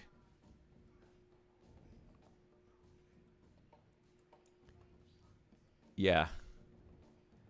Juice is He's just playing gonna a fire here with these landmines. Yeah, he's gonna skim along the wall. Oh, I think he's gonna hit. Oh no, he's Good paying job. attention. yep. He can go off into the void. He's gotta be careful. Mm-hmm. Xeno's gonna trip over because there's no way to tell whose is whose in this minefield. You gotta believe it. Most of it. Rip. What is this rip here? Oh, DanGio spelling words out. You gotta believe that most of these mines are SteelAxes. Oh, and he slowed him. Yep. Zulan is coming up from the right. Zulan is going to... oh, his distractor bots. Watch out. Like, you can't have Juice sitting in the back of your... oh, look. Zulan has PLDs, too, because he Juice just threw out 5 mines, and they were all taken out. When you're chasing, the front tank has the advantage when you're chasing because you shoot out the back and you have a little bit more of a kind of a dragging range. You're kind of leading yourself. But one or a couple good place shots and Zulan could take him out. But Zulan does not have the hours in a tank that Juice does. So No, Juice is hitting all his shots right there. yep. So Juice knows better than to chase him too because he knows that landmines are going to come out the back. Xeno's on foot. Good job.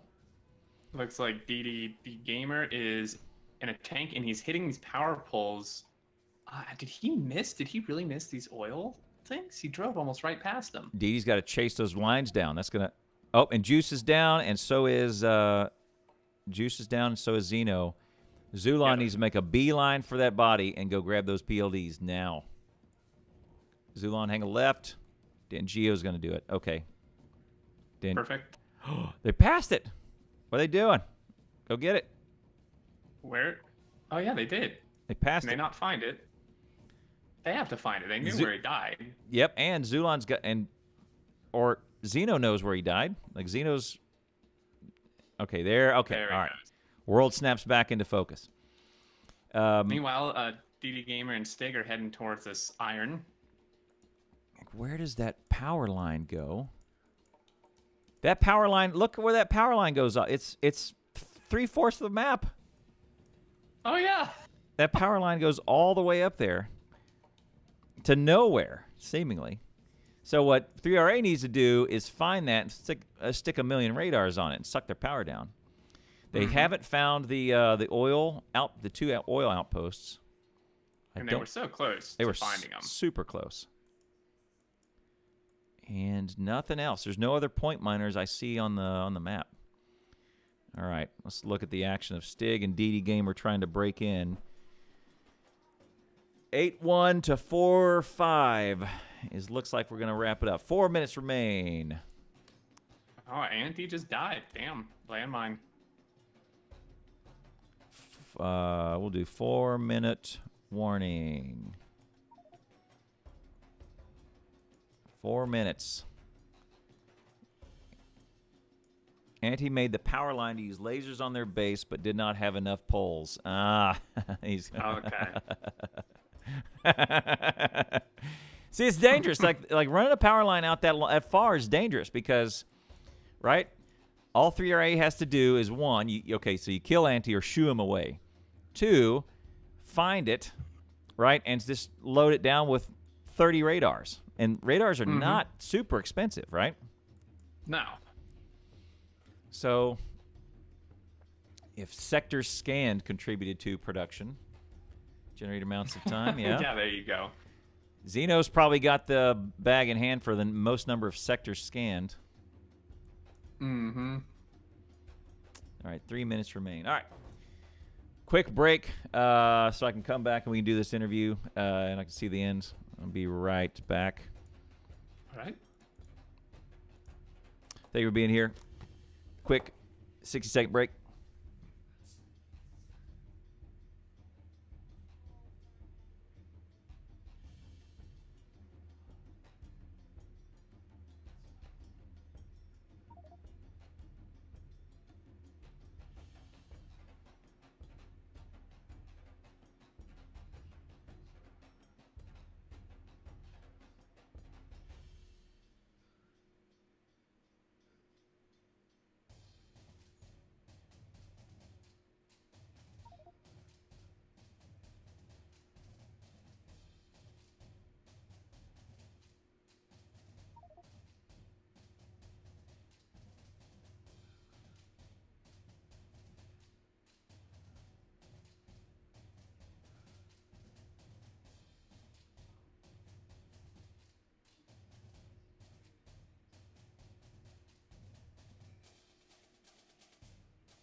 All right.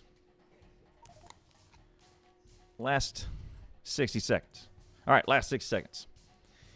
And it looks like the only action we'll see over here is Acido is the only one who's threatening. Psycho standing vigilant at his embattled iron deposit. Defend it till the end. Look at this chaos, man. Yeah, this is a battlefield, man. All right, 30 seconds. Man.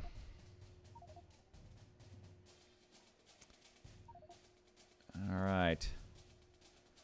Well done, guys. That'll put Blue Circuit number 3 in the books. Yep. I guess Team SteelAxe having won 2 of the 3 events now. Good job. You continue playing until admin starts a new round. All right. Let's go and let's go talk to everybody. All right. Let's join here. Let's join SteelAxe. But Watson, that was better than trying me to figure out your build, because I would never have understood what to do. Yes. Well, good job. Good job, guys. Well done. Thank you. Team SteelAxe, well done. Let me see if I can grab 3RA and have them come in here too. Hang on. Hey, guys, drop down into South Channel. All right. Anti, dude, you are a pest. Just you didn't leave him alone, man. Yeah, where should I? I mean, even if they just chase me, you just trade 1-to-1, right? Even if they just chase you. So there's only you can distract at least one person and try to do damage for all that. That's why I think attack is too strong. You have no decent ways to defend. Yeah. Yeah, definitely. And well done, Team SteelAxe. So, like, it was very well done. Like, what I saw was so Anti was going to go was kind of captured it where he went up and immediately pulled a page out of Madzuri's book, right? And put the walls all over the oil and all of the new patch, all the ore patches. So good job. And then just immediately, I think what was the first 20 minutes, Anti, you were out the door and circling the other base. Yeah, I did that from the beginning. I mean, you know what's the reason for that? I just jumped in there and had no idea what Team Anti has for strategy for base building, right? Of course, I was a part of planning. I wanted to do my own team originally until I know only 3 people. So all the base building, I had no clue. So I just said, I'm just gonna harass and attack. That's all my idea. All the honor for base building is a strategy. It have nothing to do with that. All goes also Team Anti. They did it very well. Right. So we all talk about with them about the strategy. And Zulan, can you tell us? Did you note the time? How quickly did you have bots? I didn't note it in this game. I think 5 minutes. Let's say 5 minutes. Yeah, probably. It was really quick. It was so quick. Yeah. So was that for like tank repair or base building or both? I guess. Base building. Base building. Yes. Yes, we trained a lot on this one. Yes. After 2 months ago, we screwed that up. We trained on it. Nice. Very good. Yeah. So that was one of the first things. It was in the I guess it was the first one where I did talk to Zulan right after that, and he says we were targeting 10 minutes and having bots up in 10 minutes, and that was a pain point from last time, right? 2 times ago. Exactly. Yes. 2 times ago, right? Yep. Yeah. Last time we decided not to use the blueprint import too much, but since we also saw that blueprint import is essential to use, you gotta go with that. So. Right. Mm-hmm. All right. Then you might as well have very nice blueprints and have the bots build them. Right. Stone wasn't a so you guys had a choice of 4 maps. 2 maps were oil limited. 1 map was coal limited, and the other one was stone limited. And Clonin picked number 3, which was stone limited. Did anybody have? That wasn't the oil limited one. It looked like that one was the oil limited one. No, there was pretty limited all around. Well, Yeah. the other 2 had no oil in the base. right? So Yeah, that would have been a problem for us. right. But I Yes. think for many. And both teams, you kind of had some oil just not too far from the base you could run in, and at least both of you kind of had it back in. Probably 3RA had the harder time of it because theirs was facing the opponent, but Where do they have oil? they had oil south, due south. There's 3 that it's looks like a wall now, but and then due west, they had a pretty big patch due west. Wait, what one? I didn't see on the top. You mean? No, it was west. Yeah, you placed walls on both their outside oil patches. Right. Oh, that one to the very west. I always look for the pipe connection. Where does it run? I never found it. Right. They we never left the base hooked up. for oil. Yeah, they never went outside the base for oil. You hit so Anti, you hit their only 2 oil ones, only 2 oil pumpers like 2 or 3 times. But Yeah. yeah, but it was but having oil in the base was even if it's 2 or 3 patches is still that can get you off the ground. Like Zulan said, if there was no oil in the base, you would have had a harder time. So Right. Yeah, our I oil. guess it would be stupid. sorry, Xeno, Had go a ahead. big oil patch towards them too, but they destroyed it. Yeah, and SteelAxe did a really good job of getting on that oil early on. That one that was 3,000, 4,000% up there. It was 11, I think 11 patches, and then the smartest thing they did was take it inside the base and then barrel it up. So, or not barrel it, but tank it. 26 tanks. Yep. Yeah. Yep. Every time it got full, we added more tank. Yep, that was good. And that way, and then when Juice eventually came by and knocked it out, you could just ignore it, right? You just go, okay, well, whatever. Well, it was too late in the game. Yeah, we got in-game oil. That was really good. And then also with oil, Team SteelAxe did their cheeky little outpost oil that probably racked up, like increased their point per minute by like 30k a minute. Yeah. Yep. So here's so I'll zoom in on that if you go out there to the south, it's along the south wall. There's 2 patches. All it is so this is what Zulan did last time, is run out there with a blueprint and throw down this little build that was you don't need a ton of oil out there, and it's 12 refineries, bunch of chemical plants producing. The only thing you're really producing here is lube and solid fuel. I mean, I guess the tank to store off some of the petroleum gas so it doesn't bottleneck. And I think it's even 50k with both running. yeah, Yeah, and then it's really strong. and then solar panels with the rest of it and power to connect it all. It was really good. And the fact they took out our other oil is what brings us down. Right. We would have been to about 100k right now. Mm-hmm. Yeah, that was a prediction. Was you guys were going to go up over 100k until Juice took out the. Oh yeah, there you go, DDDGamer. Good job. Yeah, there you go. There you go. Good job. You win.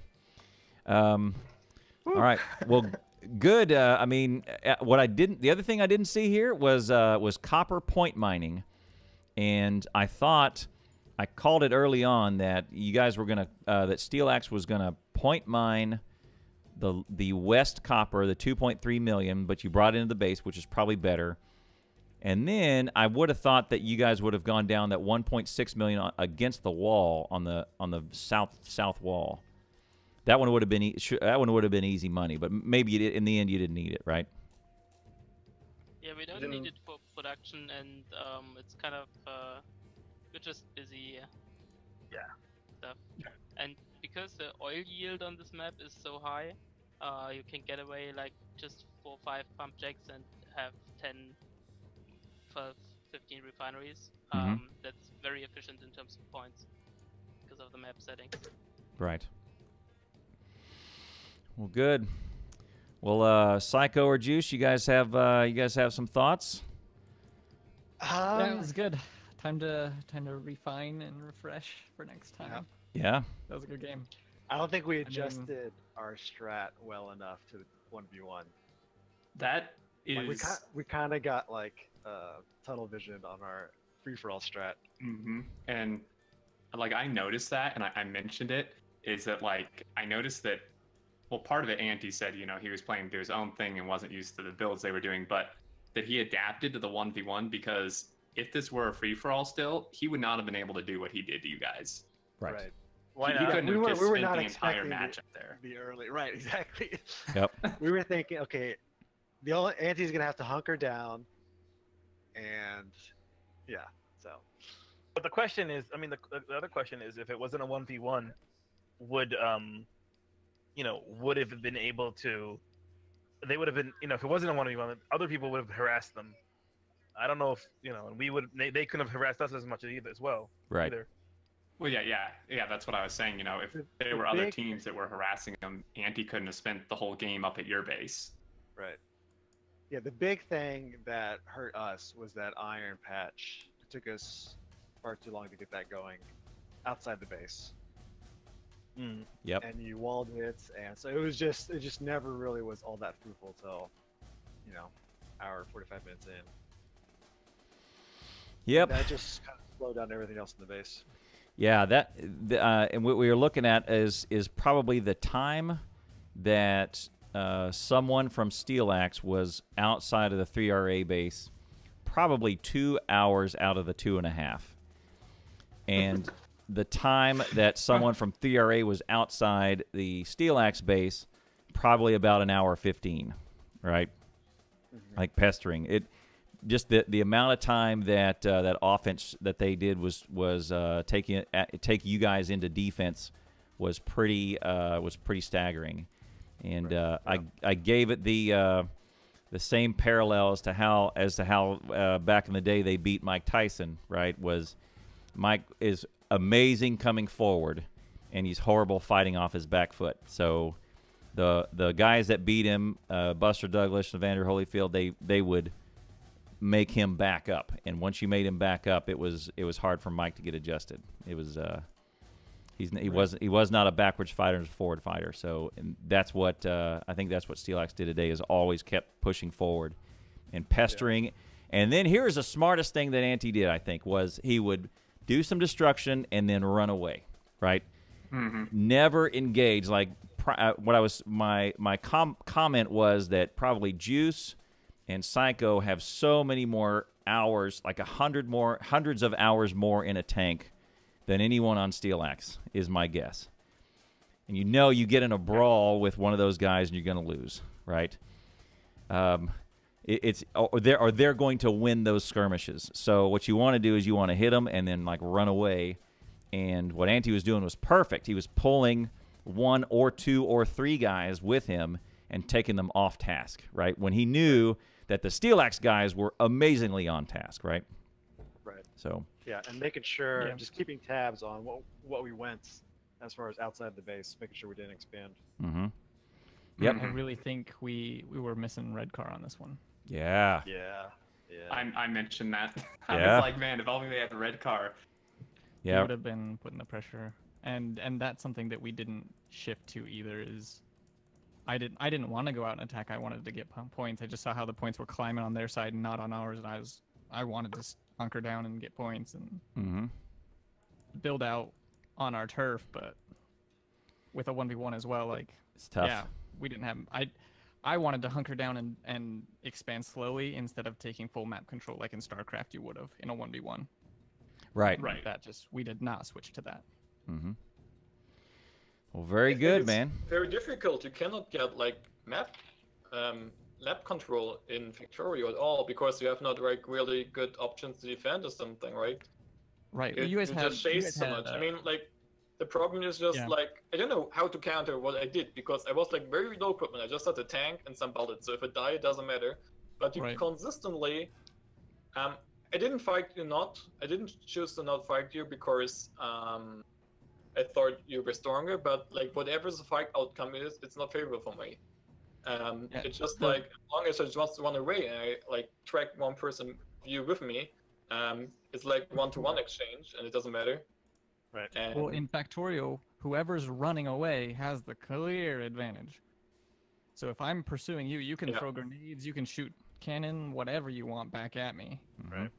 Yeah, that's why in our scenario we have it so players, when they're hurt, they run slower. But there's no way to do that for vehicles, which I would love to be able to do. Right. And Yeah, fleeing always wins.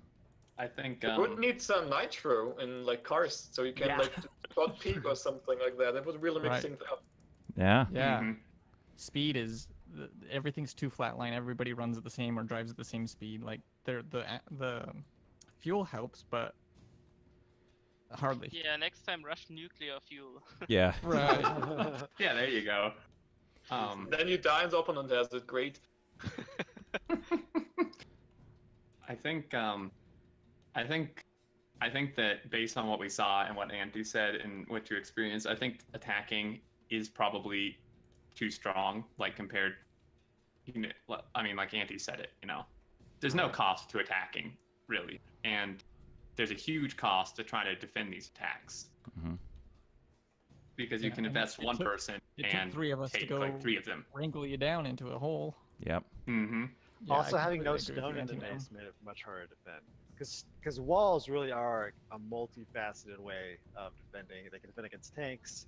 You can put like speckled walls. To Yeah, just we make really things couldn't harder. wall up like we usually would have. So having stone in the base, I think, might be a good future note. Well, blame Clonin. He was the one that picked this map. he pulled our straw. He did. So remember, I had 4 maps ready, and he just picked the one that was stone limited in the base. So Right. So yeah. So Make it a more offensive game. Yeah. I am curious. I have a question for all you guys who are playing. What is your opinion at this point on landmines? Because we noticed that it seemed like the changes the devs made didn't make any difference, because pretty much every single person here was still just plowing through them as if they were invisible, because they almost are. Yeah, they really So I'm don't interested make what this. you think. Like, I mean, do you I think mean, we could there's nerf still Saw advantage. once. We have that option to toggle that or to adjust that. Did damage. Yeah. I nerf still damage. think raiders should make landmines visible. That would fix so much. Yes. Yes. Mhm. And then I they agree. can be automatically attacked by lasers. You made them visible raider and lasers attack them. And it's good. Right. Yeah, I agree. think- That was one of the ones we were talking about in game. About an hour in, we said, yeah, the landmine impact is still there. Like the amount of landmine combat that's been going on is like 80% to everything else. 20% is what tool you're using to combat. And It's a great tool. I still think like explosive cannon shots are stronger. But it's a great tool to combat offense. yes, yeah. So I mean, if you looked Juicy at the end, he was sticking to the walls because he didn't want landmines. right, and He that still died to a landmine. that slowed Juice down tremendously. Is him sneaking along that west wall, just kind of eking in, which would have given you guys time to come over and defend. So, I but still think it helped. yeah, Because imagine just not seeing them at all. Like there would have been Well, yeah. no way compared to what it was. Right. It's in the right direction. It's helped. It's still a big problem. right. Do you Ra- remember the fight in the woods on the right in the end? Where Yes. you had like put a lot of landmines in there. So that is also one of the things where you see like landmines are completely broken, right? It was still able to get away there because of the woods. You couldn't hit me really well. Uh-huh. Couldn't go through the woods because everything was full of landmines there. I don't know. It's a bit stupid. Yeah. Yeah, I agree. Yeah, radar revealing landmines is probably a or prominently revealing. Like not that they just go opaque or anything, but they you see them as well They as can you see attack. your own, right? And they can be attacked, right? That I think Yeah. that's fairly a unanimous agreement. Is just give that to us and let us defend our own outposts with from mines. And then probably we can think of some other ones. Like a couple of suggestions was a cooldown on placing mines and some other things, but Yeah. I don't know. Some good ideas out there, but I think radar is a pretty unanimous one. So Mhm. Yeah, I don't know. I don't want to disagree, but I just think that right now offense is so overpowered if you don't have landmines. Well, yeah. So if you're going to make it easier to attack landmines, then I don't know. I mean, that's going to make Right. the offense even more overpowered. That's Well, true. No, but the thing is, though, if it's radar, it doesn't really help the people on offense. You know, like if you're fighting somebody, you can't just like plop a radar down. I mean, Have you looked at our radar coverage? Yeah, but it was just Yeah, also for on you, solar panel. at your That base, should only you're work defi- if you No, have a on solar their They base. have power. the whole map. They have the whole map right now. Yeah. On their base. Because I Yeah. wanted to go like start some mining out somewhere else and do a separate base, but you would have seen me miles Yes. away. Right. Yes. We have tons of radars around their base. And Yep. it's like Yep, one there they solar go. panel. When, I mean, basically, a lot of the times we saw them coming because of our radars. Mm-hmm. Yeah. The radar shouldn't work with only one solar panel. If they are not fully powered, they should not work. Not even for real map. It's stupid. Yeah, I was just doing that. I said, hey, I noticed that in the previous event 2, Zulan would place 5 solar panels, 1 power pole, and a radar, and now this time it was 1 solar panel. And I thought, oh, okay, well that's superior. If the radar works with just 1, save yourself Right. 4. And I said, I guess that's true. It only does sector reveal if it's fully powered, right? Because there's a time and it takes forever, right? Yeah, It just exactly. takes a long time to get the sector reveal. Right. So actually, DanGio found that out, and he was asking me, why are you even putting 5 solar panels? And like, I want to power it, and it's not necessary. So Yeah. Good job, Dan. I didn't know that either. I saw also someone else doing it, but I don't remember who it was. Sorry. Yep. I think we've been doing it on 3 for a long time. Yep, just 1. There's a good hint from my chat. Radar reveal range should scale with power level. Ah. Good Yes, one. that would be good. Smart That'd be idea. good. Mm-hmm. Good idea. Clonin, I hope you're listening. All right, well, guys, final thoughts. SteelAxe. Anything from you guys? Sure. Thank you for letting me play in Team Not Anti, guys. It was fun. We made a great strategy, and thank you for organizing. Yeah. This again, Clowntown. yeah, thanks for that. Thank you. And it was a good game. Yeah, you bet. Yeah, And very good. I think we really made 3RA. I heard today. My own team was like firing me. Don't just say R3A once more. I will kill you. That was my own team saying that. Not you. 3RA. I think I eventually learned today. Right. Sorry for messing Yes. me up before. Right. Awesome. No, you're And good. also, you did a great job harassing us as well. So it must have been frustrating, I guess. But we were also fighting very hard for our iron patch. So you did a good job Yes. attacking as well. Yeah. And we also got upset at Zulan. Yeah. Yeah, because I lost the first power armor. But I'll, Yes. I'll, Yes. I'll say it's I said to Zulan, don't attack the iron patch with high equipment. If you die, we lose a power armor. And Zulan said, oh no, don't worry, I'm gonna be fine. Yep. And just 1 minute later, he said, oh no, I lost all power armor. Oh no. What?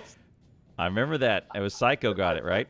Yeah. Yes, sir. Yep. I will say that, like, with the game probably being over like an hour before it was actually over, that's having a silo destruction option to kind of end the game might have been good. Yeah. Yeah, They yeah. would have ended it on us way earlier. We'll do some more of that on the green circuit. I want to exercise some more of those scenarios in the green circuit event. So that's next yeah, week. the So. problem, I really love the idea of the silo destruction for exactly that reason, because it allows you to end the game when it's decided. But the problem is you first need to fix defense. Otherwise, Right. it gets even more skewed towards offense if you can't even have your base like that. I think it was a good. I mean, it was a much better balance between offense and defense than not having the protection zone in my personal preference. Well, I'll say to that, we should just absolutely make sure we have a good stone patch in the base. Because that, at least on our 3RA server, putting down walls, it really, really helps. Yeah. And not just the line of walls, but like a because it's definitely speckle of safe walls. zone. And I don't know if we have a rocket silo. It's been like a pure PvP event already. I actually must say I dislike that. Yeah. I would like it to be more like production based, because production, to be honest, didn't matter at all, right? it was just not a production event at all anymore, and that way I think is sad. I would like. I Well, would I rather think if see this the event score to be wasn't shifting there- more towards production. Like we were kind of like, oh, this sucks because our score was behind. But if their score wasn't there, then it'd be like we could get in there and get the silo. You know, it'd have been more fun, I think. Right. At least on our end. Yeah. I think it's too easy to destroy Silent. So It was over. So, and remember, on the other custom scenarios we've done, there's 4 ways to win, not just 2, right? There's launch a rocket, which you know, should invite the speedrunner. Should invite the speedrunners to do that. And there's a production goal, like 10 million. If you do that in in that time, you'll you win the game automatically. There was like a low ceiling, so. If you can just outpoint everybody and defend for a while, you can win 4 different ways, right? Right. If you launch a rocket, you get like 10 million points anyway, I guess. Right. Right. Launch a rocket is. So, Right. how often, what's the distribution on your server of the winning conditions? Is it mostly, destruction? Silo, yeah. Yeah. Destruction. So, that's the question. How can we balance the game so that each option is like equally possible? Right. Mm-hmm. Great question. Well, you're I have saying no how- answer to that question. Well, also, like, Anti, you were saying how PvP is dominant at this point. But, like you were saying last time, point game isn't very fun either, just going out and putting up miners and points getting for, like, you have the 2 oil points. Yeah, because that's not a fun because game the either. points are as equally bad balanced as the PvP. Right. Yeah. Right. So, Yeah. I'd rather You know PvP. You know why I do that with the copper miners? I make it to show off how stupid the current point system is. That's the only reason. Completely. Yeah, but that's an Completely. easy fix, right? So Yeah. fixing the points is simple. You just gotta change the formula and make more advanced things. Should give more scale points. way more with each intermediate step, in my Right. opinion. Yeah. All right. 5. Especially smelting. Smelting is taking so much time and giving so few points. It's stupid. Right. Well, final thoughts, 3RA. Give you guys a chance. That was good. We're fired up. I feel like we came into this one very lethargic, like, oh yeah, we got this in the bag. Yeah. And it was not the story. That was not the So story. last event, we practiced literally every day leading up to it for like a week. This Mhm. time we didn't practice once. So There you go. it was good. It was a good swift kick in the ass. It's like Rocky 3. Like he was lethargic, man. He was like, "Hey, we're champs. We don't have to train all that." It's great.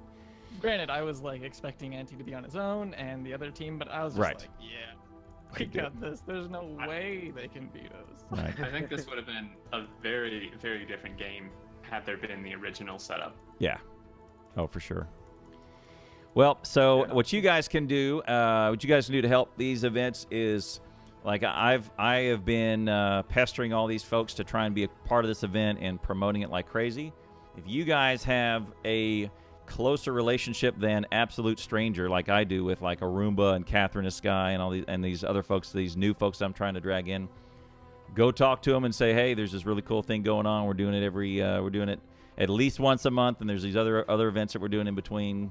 You're gonna be a part of it. Go check them out. Whatever. Just like help me to promote these sorts of things to these other streamers that we don't have playing. So that would help. We can get some new folks in and all that stuff. That would help. Yeah, I mean, That'd be cool.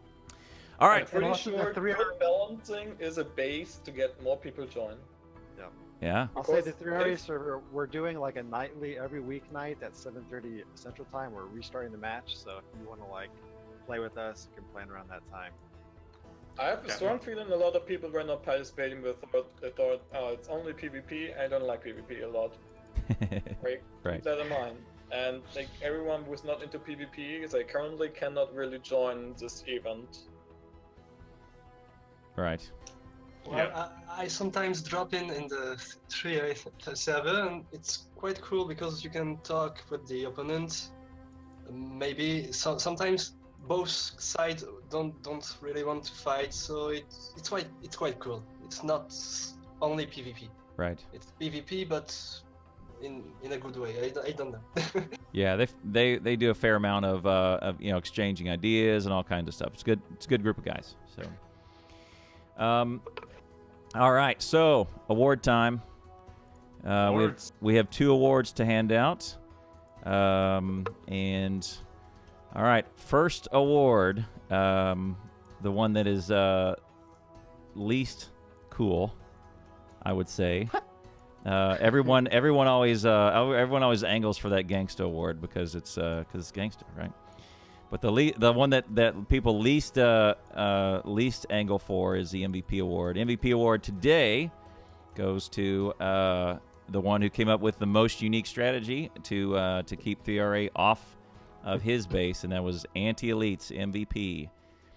Did more for his team by keeping on their iron patch and keeping them off theirs, because the 3RA guys are I mean, you heard it every single weeknight. They are fighting each other. They're in tanks. They're shooting. They're landmines. They're doing all this stuff. Like if you had not done what you did, they would have done the same thing to you, but they would have stayed there. They wouldn't have run away. They would have stayed and just pestered you the whole map. So so for adaptation of strategy and being the MVP of SteelAxe, AntiElitz, good job. Thank you. Good job. All right. Ant, the most coveted award for the most savagery on Savage Axe on this on the battlefield. This next person not only destroyed, killed the one person who said, "No problem, I got this," took his power armor, and then proceeded to kill another 7 people with that same power armor and PLD. Psycho Gangsta AF. Congratulations, sir. Oh man. And that was also it's kind of like, okay, if you're a gangster, you break a lot of hearts, and that was pretty heartbreaking for Zulan to lose that power armor, because me and Exterm were going crazy, going, "Oh, he dropped it! It's on the ground! He's got it! Pick it up! Pick it up!"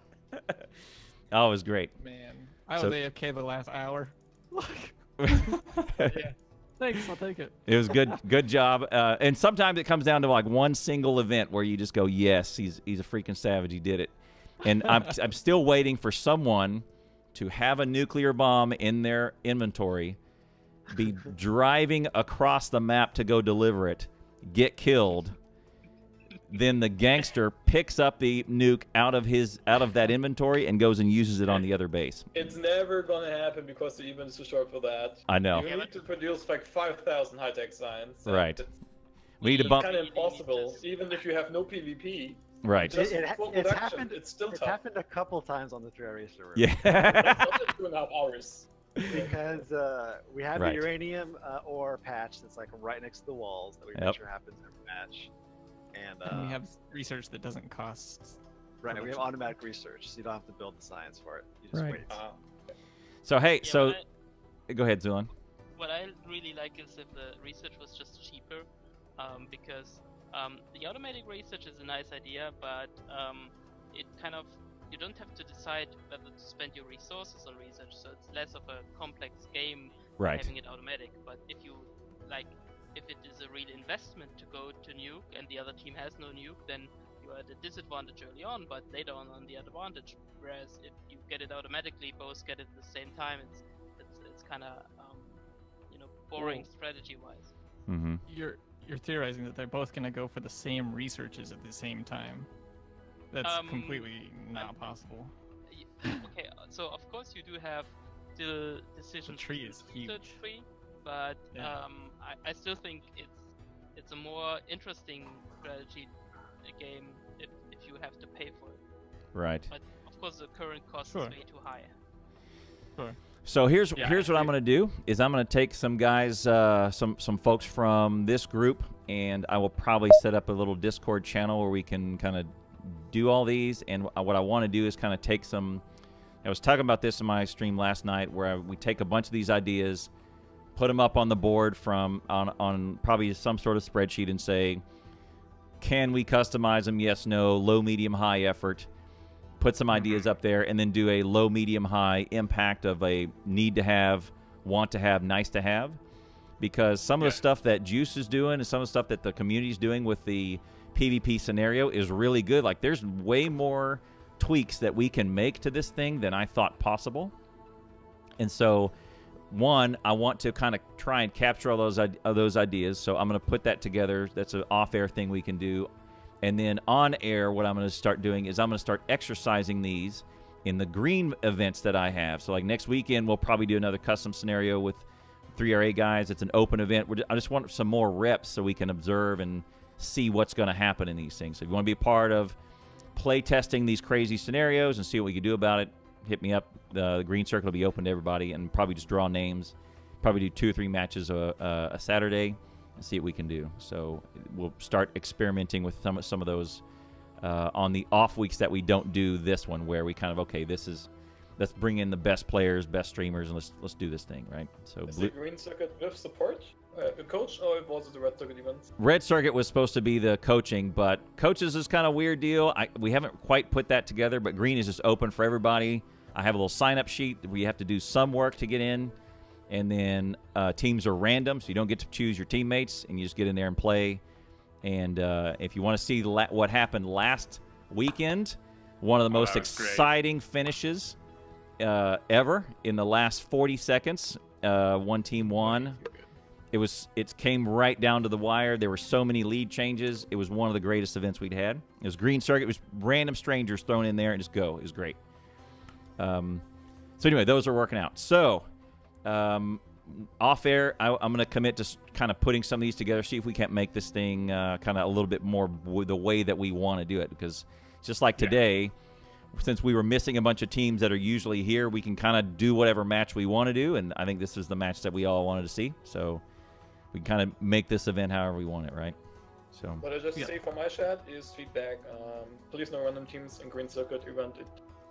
It keeps all my friends from playing in the green event. Oh, really? So take that into consideration. Herr Tillman said that. So maybe Herr Tillman have a direct talk to Clowntown about that. Yeah. If you don't tell him because he doesn't know, right? Yeah. You can only shame things if you communicate. Yeah. And I'm actually... It's good that you tell me so I can tell Clowntown, but it's even better if you just talk directly to Clowntown about that. Yeah, sure. My Discord's the best way to get a hold of me, and I have a channel in there that just collects all these ideas, and we talk and all that stuff. So, guys, thank you so much. Hang on, let me promote all of you guys. If you are listening to my voice and you do not know who these streamers are, they're in the Reddit post, but of the folks in there, 3RA, Juice, and Psycho, and DDDGamer are streamers. Go follow those guys. They're in the link. Also, from SteelAxe, DanGio, Zulan, Xenocyber, and oh yeah, that one guy, AntiElitz. He is also a streamer. Make sure you follow and support. I saw one other thing. I had Anti's chat open, and Exterm's chat open. In Anti's chat, I saw a lot of folks hitting the sub button and follows and all of that. Thank you so much for supporting all these streamers and keeping them playing. This is what we want to do. We want the community to help support these streamers. If you like these events, don't just support me. Support all these streamers too. Hit that sub button and be a part of their communities. And we build up all these communities, and we have these great events every at least once a month. So thank you so much for supporting all these great streamers. Yeah. Awesome. All right. Okay, guys, thank you so much. Exterminator and I are going to go up to the broadcaster's booth. You guys did a great job. Great event as usual. We'll catch you next time. See you guys. Good Thanks job, for guys. organizing. It was great. All right. Well, there you go, man. That's another one in the books. That was awesome. All right. What do you got coming up? How is Clusterio going? I think we're almost done. We hit our goal, 60K science a minute. That was supposed to be like a 4-month project, right? I know, man. That's what happens when you get so many people in. They just work nonstop, and it gets done.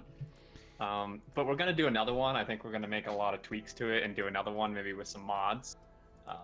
So anyone who wants to join that, I mean, there's a whitelist application just so we can, filter out griefers and stuff. But other than that, it's open to anybody who wants to join. Tons of fun, and yeah, and I mean, you're hosting all these events. So guys, I mean, if you're into PvP playing or watching, like, like Clowntown said, next weekend you're thinking you're going to do a green circuit event, which is going to be awesome. They're great to watch and participate in. I mean, the last one, that's the best PvP match I think I've seen. Yeah, it was amazing. Yeah, those teams did so good. It was so great. And all I do is I just have the process and say, anyone who wants to sign up, let's do it. I mean, those are pretty. The blue circuits are pretty tough for me because I got to do all the recruiting and all this. The green circuits are the easier ones where I just got to do the mechanics of it and then show up and crack wise. The blue circuits are by far the harder ones, but and the red circuits, also the red circuit, put it together and figure out what we're going to do and who's all doing it. Those are a little challenging for me and it take a lot of time. But the green is by far one of the easier ones, so I want to do the more of those. And if we can do that same stinking thing that we did last week, where it was just a nail biter, and we were freaking ourselves out, man. And it was a 2-hour event, and it came down to 40 seconds of just nail biter. It was so great. That was unbelievable. It was unbelievable, right? Yeah. So Xterm, you did a great job. Go follow my buddy Xterminator. He has 20-something thousand subscribers on YouTube for a reason. Is because his videos, his instruction, his content is awesome. So make sure you go hit him a sub button on hit that sub button on YouTube, and then hit him a follow on hit a follow on Twitch, and go send him some donation. He'll whip up a cheeseburger and eat it right there on stream for you. That'd be great. All right, cool. Thanks so much. Good job. And yeah, thank you, man. It's good great. job, man. And right back at you. You know, Clowntown, check them out. You do amazing jobs hosting these. It's ridiculous how much effort you put into this, and you do all kind of modded gameplay. Yeah. All kind of stuff. Definitely check out Clowntown if you haven't. Awesome stuff. Yeah, it's good stuff. Good stuff. I got hustle all day, man. I got what I lack on talent, I make up for on just all out hustle, man. All right. Well, thanks so much for being a part of that. I'll shout out Exterminator in my chat. Make sure everybody has his link. Probably your YouTube link is in there before also. All right, man. We'll catch you next time. I'm gonna sign off my stream. We'll find somebody to host and all that jazz. I'll say bye to thanks to all my subs and all that. So thanks so much. We'll see you next time, Exterm. All right. See you later. See you, buddy. All right, man, we did it. Number 3 is in the bag. Like what I do, exclamation point Discord and chat. Come into my Discord. Links in the bottom bottom panel.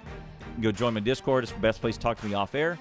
Also, I don't post much on Twitter other than I'm going live, or hey, this other streamer is awesome, or occasionally I'll do something like this is funny. But I mainly like stuff. People hit me up on Twitter, so I'm there. There's my Twitter. Is also have YouTube. If you're watching this on YouTube, you're already here. Otherwise, my YouTube link is down the panel. It's also in chat. So thank you so much for being a part of this and a part of the community. Also, I will have some push-ups to do tomorrow for all these tips and all of that business. So tune in tomorrow for some push-ups. So here's how the schedule's going to go.